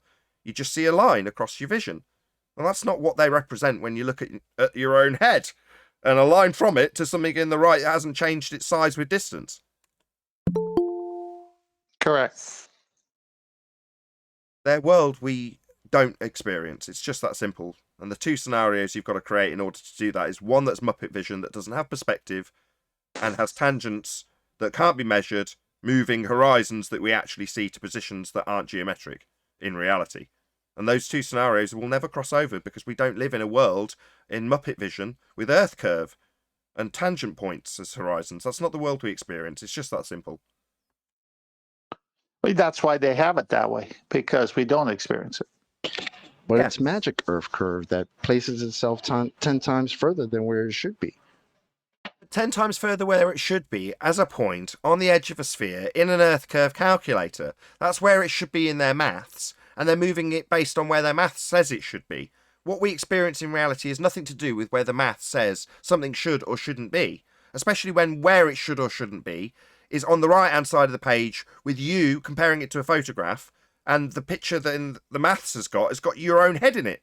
You know, it's just farcical. As it turns out, when you have a photograph with your own head in it, the world's a globe. Wasn't that the claim originally, that terrestrial refraction theoretically allows you to basically see your own ass? Yeah, on a clear enough day, Didn't with a Rumpus powerful say enough that? zoom and a bit of Paul's maths, you can see your own ass in a telescope. Yeah. Yeah, and now I know why they're happy to admit to that. Because that is a transition statement. As farcical as it seems, Anthony, the reason they were willing to actually admit because that takes the maths inside profile and has a description that applies 7/6R or whatever variant they're going to use to bend the light infinitely around the sphere so you can see the back of your own head. Because that takes it from the maths to the real world. So it's a useful transitional statement for them to apply so that you are reifying their maths into the real world. Because even though you're having a chuckle about it, you're describing something in actuality. Actually seeing the back of your own head in a telescope, that's something very real world. Not their maths, but they're describing seeing your own head in their maths when they just draw a circle and just draw a dotted line all the way around it and say that's what light does. But that's not comparable to the real world. But they'll love that statement and they'll happily look stupid in admission of it because it's a useful transitional statement. Because we couldn't figure, why would they ever say, yeah, you can see the back of your own head? Because it's silly, right? Well, no, it's just useful to them if you're a fundamentalist religious zealot with a globe belief. That's a useful way of stepping from the maths in Muppet vision into reality with you thinking about looking at your telescope. Hey, Nathan. Hey, everyone. How are you? Hey, Brian. Yeah, on that, I would say, no, that's not the reason they were so happy to admit that. I would say it's much more simple than that. It means you're already begging the question. That's what I mean. Already begging the Oh, is it? question Sorry. means already in their maths, already using their globe maths to make the... Oh, yeah, sorry. Yeah, okay. I was talking about the radius. So, okay. Yeah, you're assuming a radius and bending the light around it to describe what you see in your telescope. Exactly, you are begging the question. You're absolutely correct, but we're saying the same thing. It's rather than saying begging the question, which often people will just hear and it'll just go in one ear and out the other because it's a description of a fallacy. Whereas if I say transitional statement from the maths, which has your own side of your own head, and then a circle with you looking at yourself, looking at the back of your own head, to you thinking about actually doing it with a telescope, it transitions from the maths. That's your begging the question fallacy, that Earth's a sphere with a dotted line going around it, with the back of your own head in the view in the picture. But that's you looking at yourself in the picture, i.e. looking at a dotted line going from your eyes, going all around a sphere, and then coming back to meet the back of your own head. Very different to you actually looking through a telescope and seeing your own head. But like I say, one is real world, one's the maths, and Anthony's doing all the work and all the legwork for you. They need you to reify the maths. Describing something that is them bending light at whatever rate they need in their begging the question fallacy, Earth curve maths, is very useful to them. I see it Sorry, as I almost the misunderstood. same nonsensical thing as when they say, well, if it's flat, why can't I see forever? Or why can't I see China from New York? It's the same. It feels like it's the same thing when they say, oh, I can see the back of my head with a telescope, but they apply that to a ball. It's like this thing with vision, like they think all of a sudden if it's not a ball, you can see yourself, or you could see forever and ever. It's Excellent. insanity. Yeah, that's a good point. So what you're also ignoring when you describe that is the angular resolution limit of the telescope, calculable with the Rayleigh criterion. Well, when you actually work out how far you would have to look, 24,000 miles? Well, obviously Anthony's own head is going to be far too small to see at that distance. It's absolutely ludicrous. But in their maths, they can do it. Because you're looking at the side of your own head and just drawing a dotted line around a sphere. So why wouldn't you see your own head? Because there's nothing in that depiction that gives you perspective. Why? Well, because that's what they've called Earth curve. Yeah, they like to ask impossible questions, don't they? Because they know you can't, things they know you can't do, you know. But, Yeah, but they're the thing always- is, it's like, how does this topic bring you to that type of mentality. I mean, did you think before you started talking about this that you could see forever? And then being that because obviously everybody freaking knows you can't see forever. But then did you relate that to being on a ball before you had this conversation in this topic? No. So then why are you doing it? These are the same people who could sit in their living room, look across the room, and not see their set of keys. I mean, they know what perspective is. Oh, my living room's a ball. Yeah, but not when the ball. No, because you can't see my keys. Therefore, it must have been gone over the curvature. Give me my refracted keys, chocolate. Well, I mean, that's what it is, right? They say that's the only reason that something could disappear. Well, We're on the no, ball. when it's on any other subject, they agree with us. When Of it has to course. do with the ball, they disagree with us. Of course. Hey, Yeah, the that's best exactly cross-eyed correct. joke is that dad joke I said that one time, since you brought it up there, chocolate. It's a classic one. This guy sees his friend and he's all sad and he says, "What's up?" And he says, "Oh, I just broke up with my cross-eyed girlfriend. We can't see eye to eye." And he says, "It got worse a month later when I found out she was seeing someone on the side." Wow. Anyway, so just to summarize that, the reason we're talking about being asked as flat earthers whether or not we can see Paris from New York is because in the begging the question, proof of nothing, perspective hijacking, earth curve mathematics, there is no perspective demonstratable by their feet and inches value. So it won't matter if the object that you're targeting is 30 miles away or 3 miles away. They'll ask you to qualify why a certain number of feet and inches or meters is missing from the bottom of a target. Well, that is because the feet and inches value, actual sizes, doesn't change with distance, effectively removing all perspective. So therefore, when you remove all perspective and take the same diagram, which asserts that a physical earth curve edge horizon gets in the way, giving you your feet and inches that's blocked to the bottom, well, when you take that diagram and straighten out the line that they're claiming gets in the way, you're left with a single line, a target on the right, and an observer on the left. Well, if you draw a line between those two things, you can say the man's 6 foot and the target's 100 foot. But then on the line between them, you can write 1 million miles. And the diagram in no way accounts for the fact that the 100-foot building has got much, much smaller at that distance. It's still 100 foot, right? Well, it is in earth curve maths because it needs to be. Because at any distance, it will always be that same feet and inches value, removing perspective. Therefore, leaving them with the idea that they should ask us why we can't see Paris from New York. The answer, well, because it's miles too small, it's too far away. No, says the globe earth believer, it's because earth curves got in the way. No, it isn't. It's just too small to see. Don't round out. Go on, Just a quick one just before you finish, Nathan. There's a premiere on my show because I've had my channel deleted. I need the watch minutes, so feel free to go over to my channel and watch the 12-minute video against Hillbilly Blue Balls. It's really good. It's about gas pressure and he debunks himself. Starts in a minute. Have you put the link in the live stream chat? Because otherwise that is a useless shout out. You have, because I can't see it going past. Should be able to. I can't see it going past, but there we go. I'm going to round out anyway. So with that, I am going to say a huge, massive, enormous thank you to both Discord and G+ panels for making today's live show possible. If you are watching this on either Nathan Oakley 1980 or Nathan Oakley premiering streams, however, stay tuned as there will be an after show to follow. Another massive thank you to all of you smashed the super chat, joined as a Nathan Oakley 1980 channel member and all that good stuff. I've been Nathan Oakley, and I'll see you all in the next video.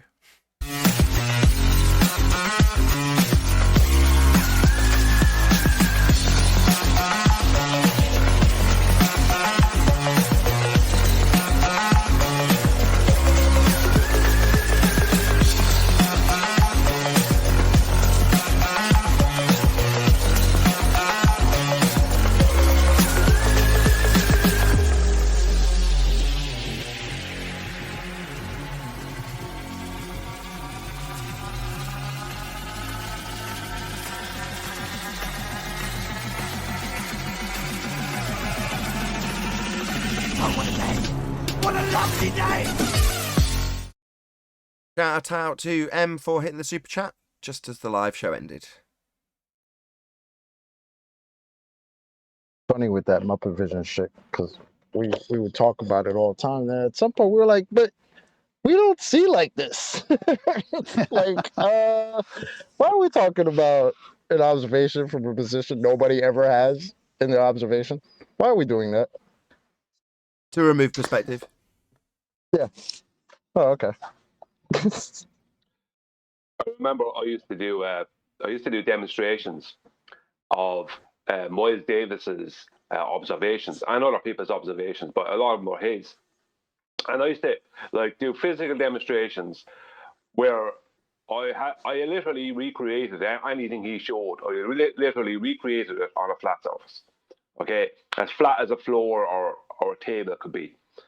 And every single time, all I would get off the ballers is these diagrams of orthographic view, right, where they have a mountain that's huge and a camera position that's small, and they'd have them about an inch away from each other on a page, and in between they'd have 50 miles or whatever it would be, and see it doesn't work, and then they'd have another one where the mountain would be gone over the curve, and they'd have the same distance in, but the line of sight would be just right for them to have the exact observation in their diagram that Miles Davis had.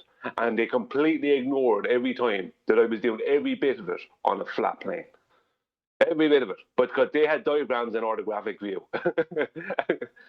50 miles, a million miles, as you say, Nathan. It doesn't matter, because they can put anything, any number in that orthographic area. Yeah, because the target's never going to change, is it? So you say, here's the target on the right, it's 50 feet. And here's you on the left, you're 6 feet. And the distance between them is a mile. Perfectly reasonable, right? We can see everything perfectly okay. Now, in orthographic view at that point, if you're already begging this question, you haven't twigged that what you see definitely doesn't include the side of your own head and a target side profile with a value that's not changing as it gets further away. But nevertheless, we then push it out to 50 miles. And you go, oh, look, the bottom's disappeared. Now, again, for us, we'd say, yeah, you've got a very limited angle against the deck. It's reached and breached the angular resolution limit at the bottom, but you've got a wider angle to the top stuff, so you can still see that. They go, no, Earth curve blocked it. A physical Earth curve horizon got in the way. That's why this many feet and inches, that isn't changing with distance, has blocked. Now you push it out to 3,000 miles. Why can't you see it at 3,000 miles? Well, because it's tiny, it's far too small to see. Nah, it's well behind Earth curve. Here's my diagram. Man on the left, Earth curve getting in the way in the middle, target on the right. The target's 100 feet, you should see it, right? No, you shouldn't, it's tiny, it's too small.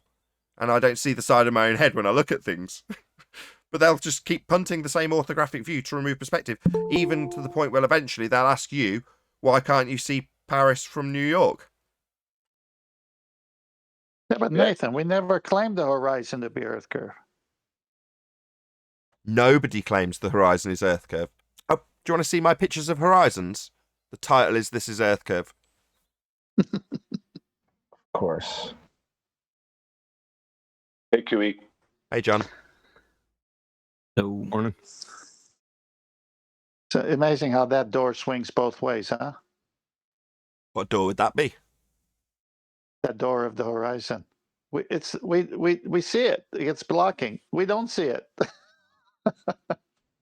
I'm interested to see what comes next, because obviously that's been and gone. Probably happened in the 70s or something with Coriolis effect at some point. Maybe it was 100 years ago when people started flying. Who knows? At some point, someone said, hang on a second. We're supposed to have 15 degrees an hour drift. I was expecting to make this journey really quick. You know, I was really hoping the Earth would be turning underneath me. That would really help my flight. And it didn't.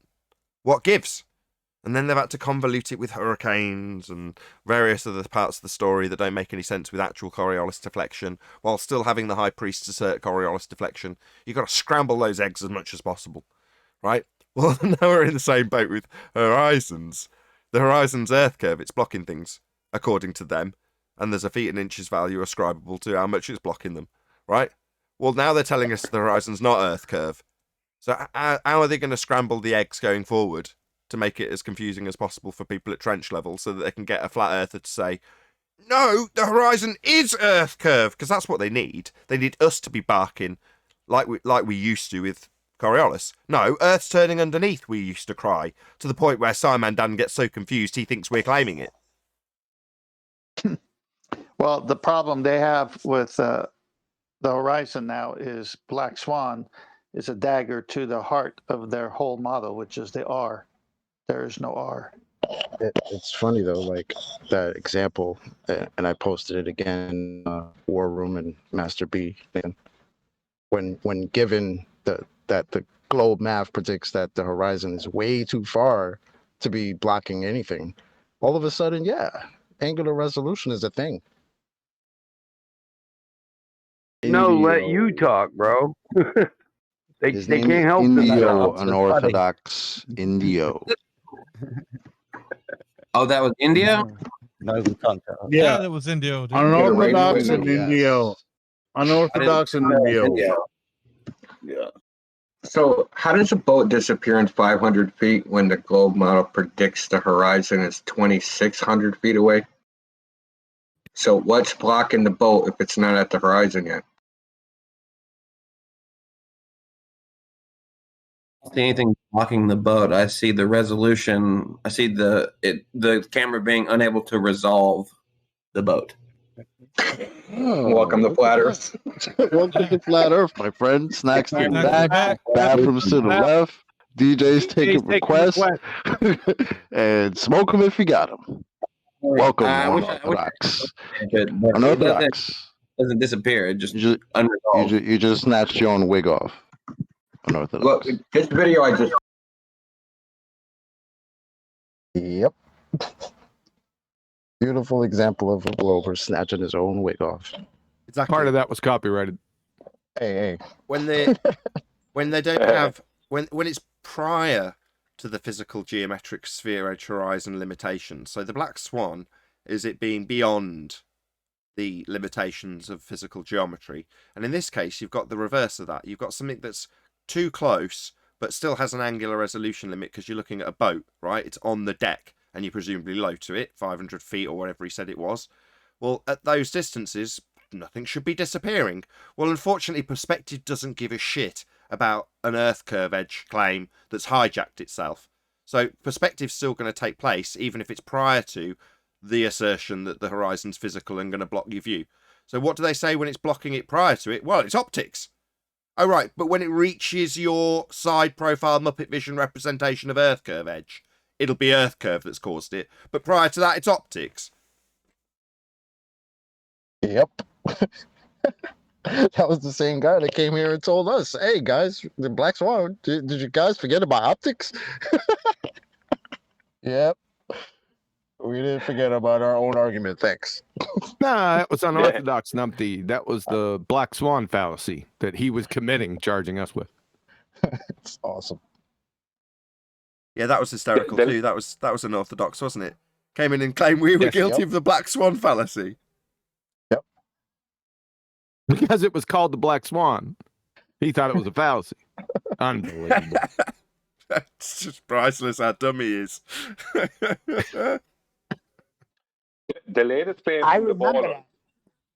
The latest claim from the ballers is that the geometric horizon is a necessary antecedent, or is the necessary antecedent of the apparent horizon.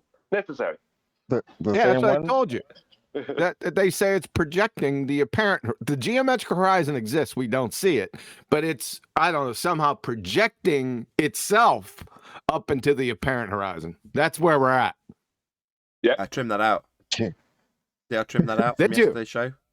Everything's a hologram.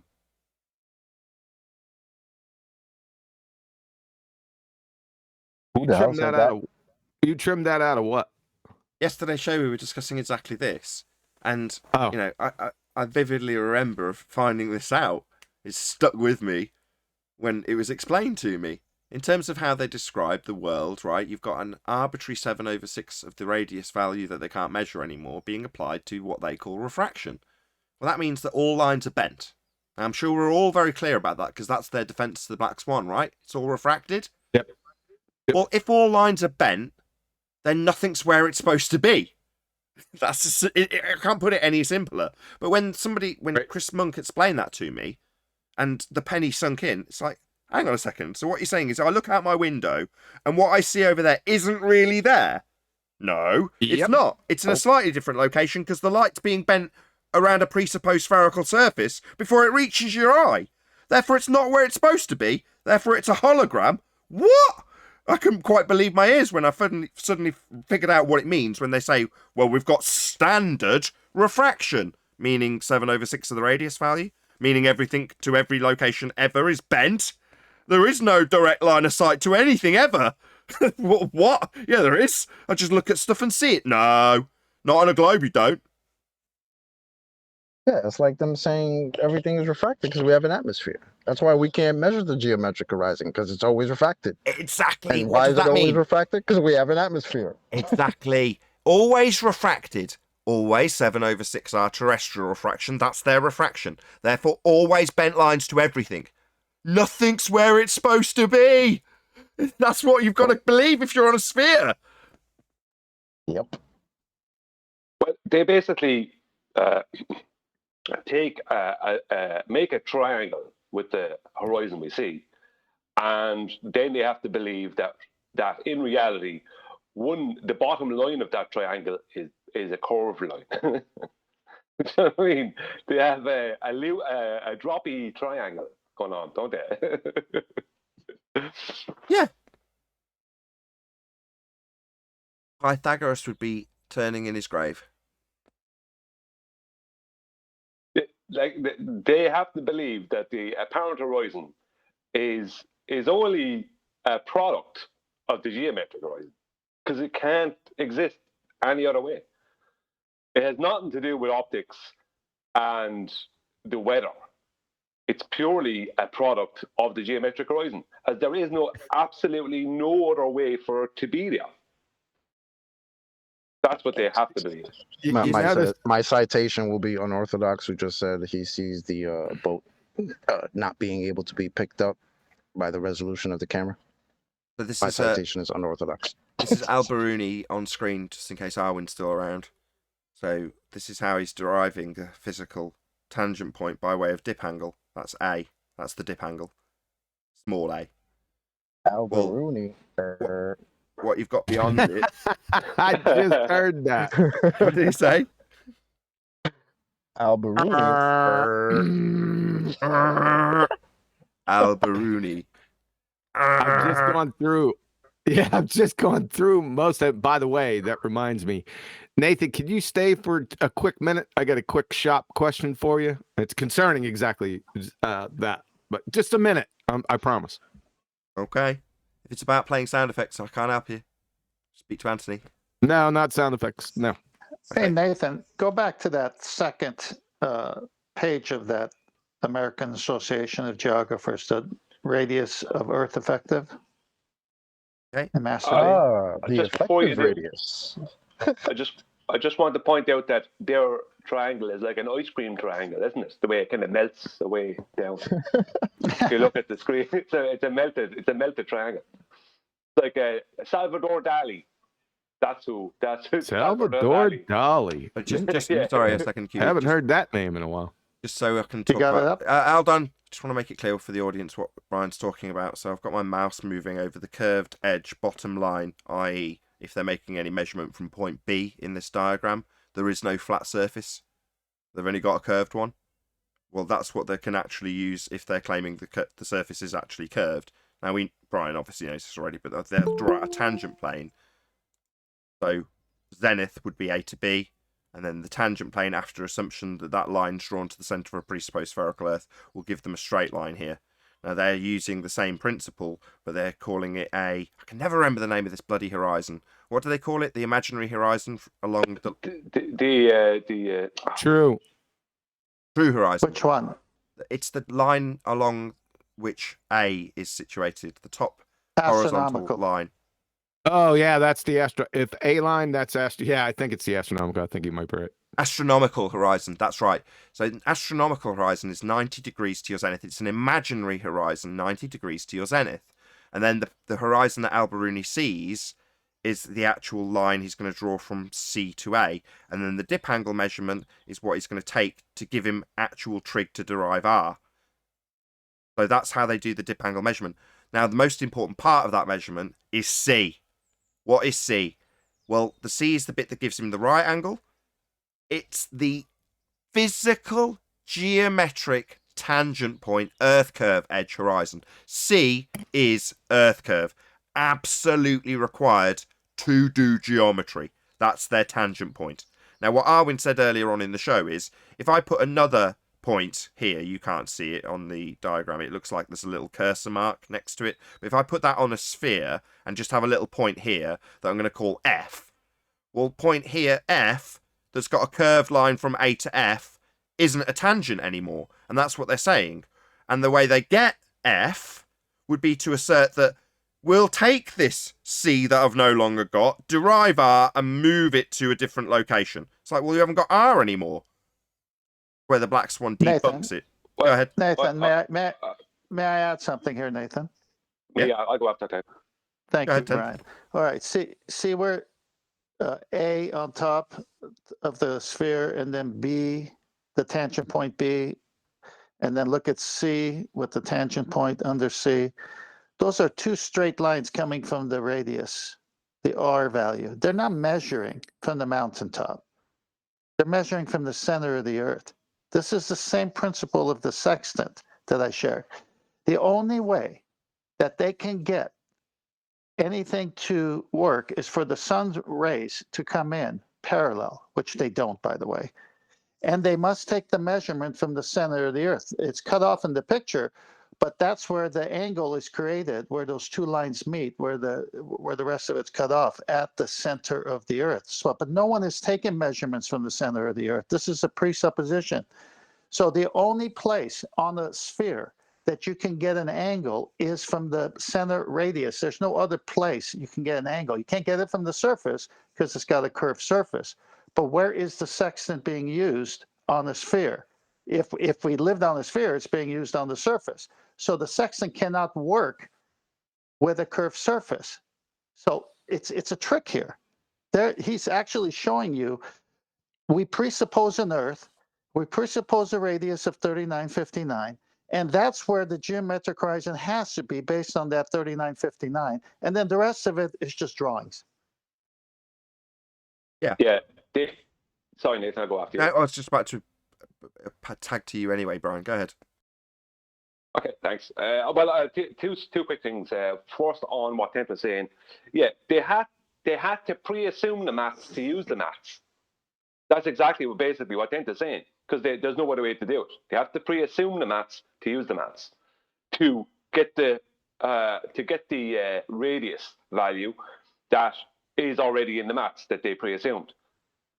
You know what I mean? So it's like it's a big circle joke, because they have to go around in a circle with the maths to prove the maths. But the only way to do that is to use the maths. You know, so they've now they already had a radius value before they started, because they were using the maths that had the radius value in it. Then they measured this radius value that's already in the maths by using the maths that has the radius value in it. Do you know what I mean? You're right. You're absolutely right. Legit. It's the definition of circular reasoning. It's begging the question fallacy on steroids. You're absolutely right. And when we first pointed that out, it wasn't enough to point out that they were begging the question, because they're like, well, we know we're on a sphere, therefore we take the maths for a sphere to measure the sphere so we can prove the sphere we've assumed. Well, that's what you're saying. It's a begging the question fallacy. And that's what we pointed out and got to the pinnacle of that was Mick West. Well, yeah, we assume R. Well, we already knew they assumed R. They'd never admitted it. We thought that would be the end. But that wasn't enough, because they're like, well, we already know. It's like, what, so you're going to give us a begging the question fallacy to justify a begging the question fallacy? Yeah, because we already know, would be what they cried.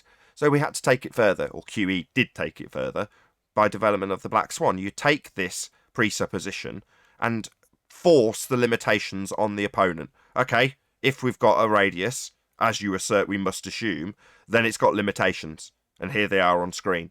And Al-Biruni is measuring those limitations to give him his R value. So you hold them to task based on their own presupposition. That's where it falls apart.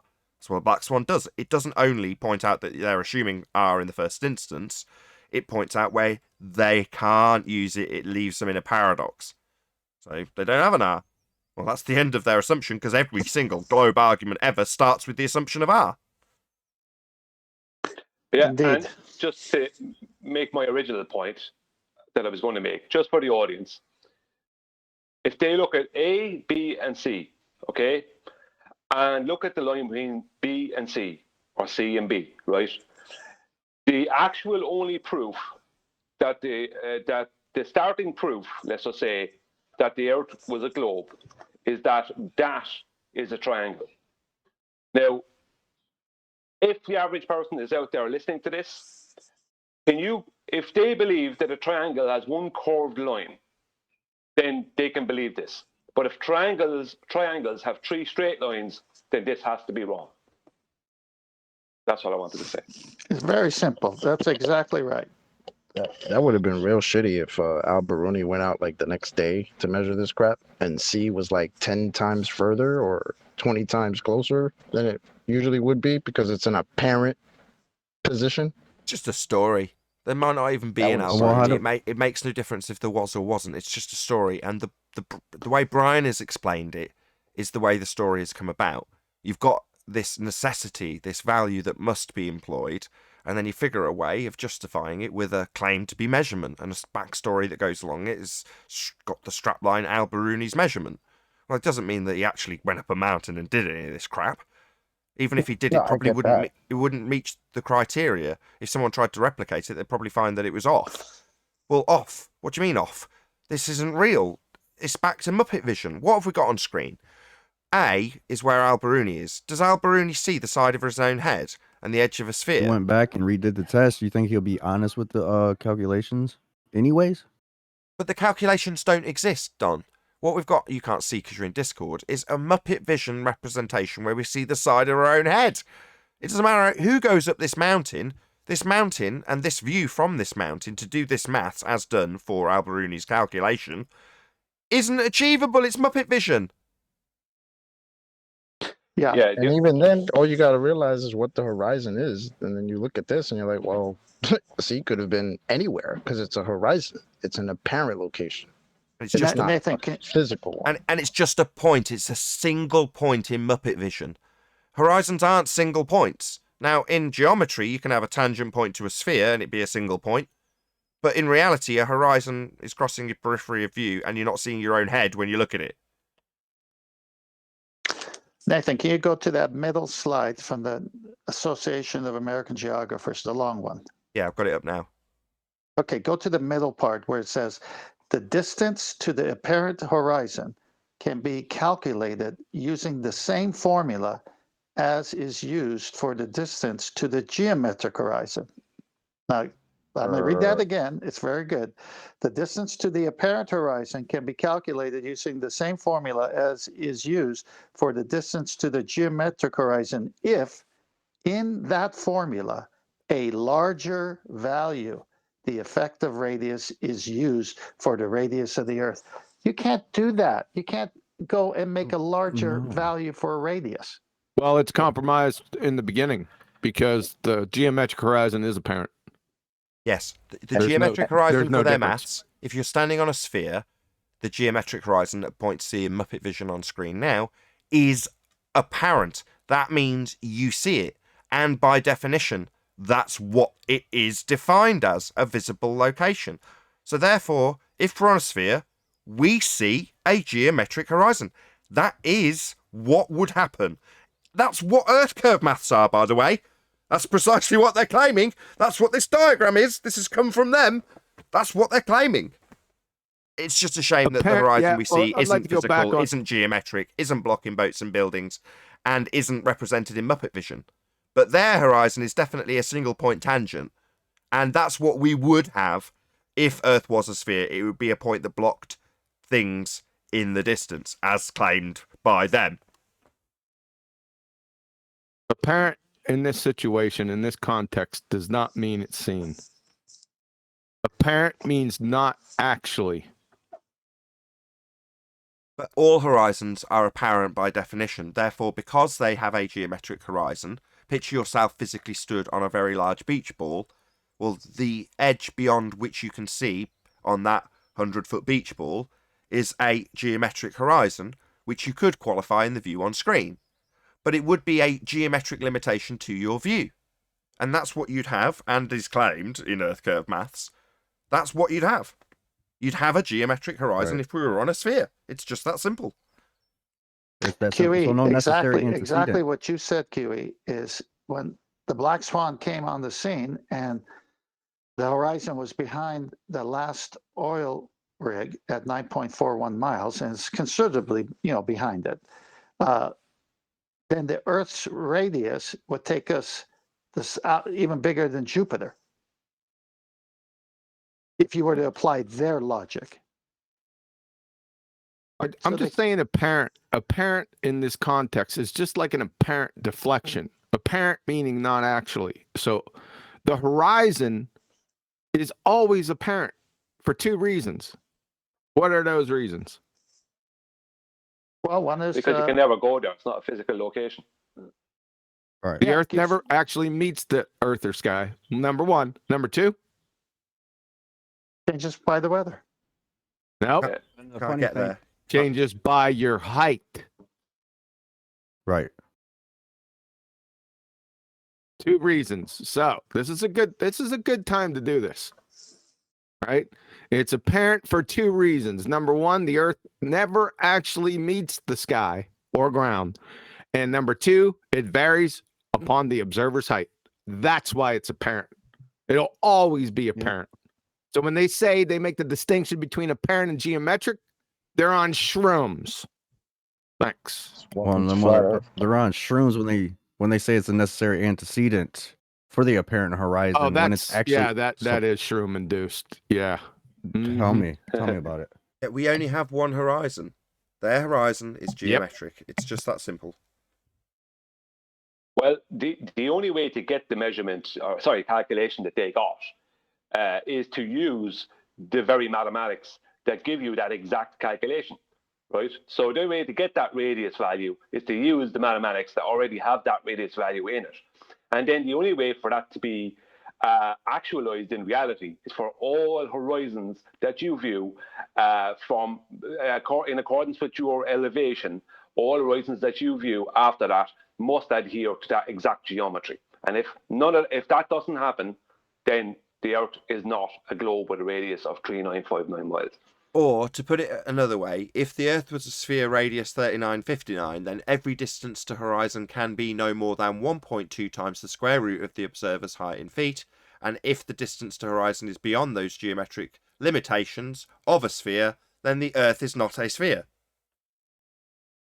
Yep. It's always further than that. I can't recall one that wasn't.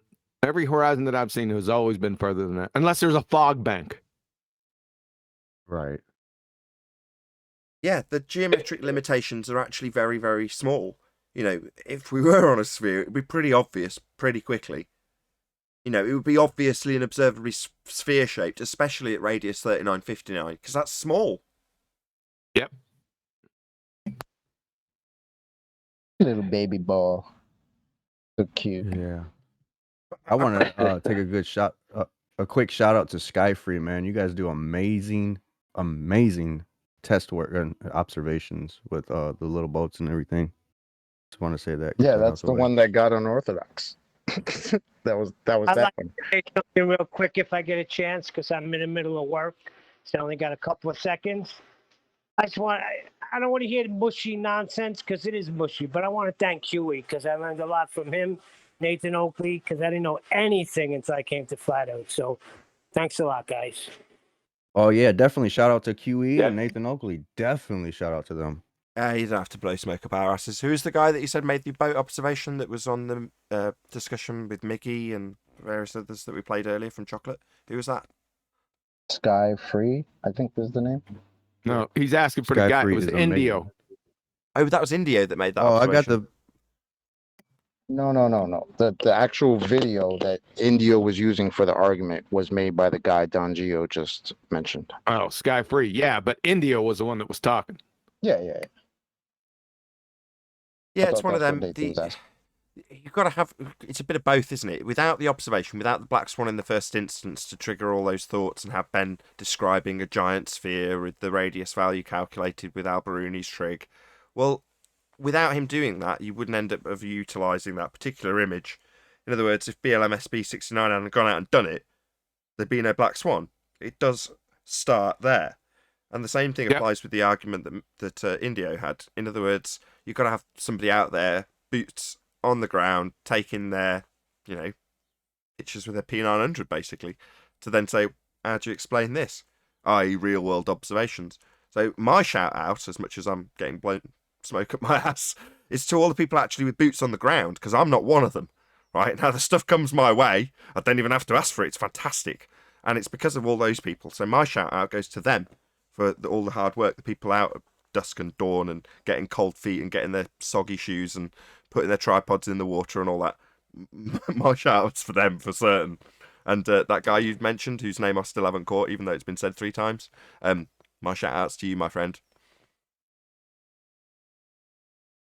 John. Now, ironically, I drove past that Miramar Beach and looked out into the ocean. It's kind of ironic.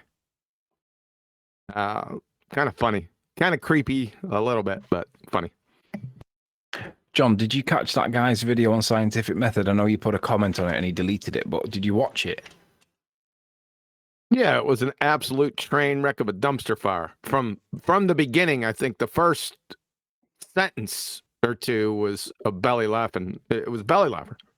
It's worth a show on it because he comes across as a smarmy, smug little bastard, and he's fucking thick as fuck. So little swearing in this episode. With that, I'm going to say a huge, massive, enormous thank you to both Discord and G Plus panels for making today's after show possible. Of course, a massive thank you to all of you in either Nathan Oakley 1980 or Nathan Oakley Premiering streams for hopefully smashing the super chat, liking, commenting, sharing, subscribing, and becoming a Nathan Oakley 1980 channel member. I've been Nathan Oakley, and I'll see you all in the next video.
What a lovely day!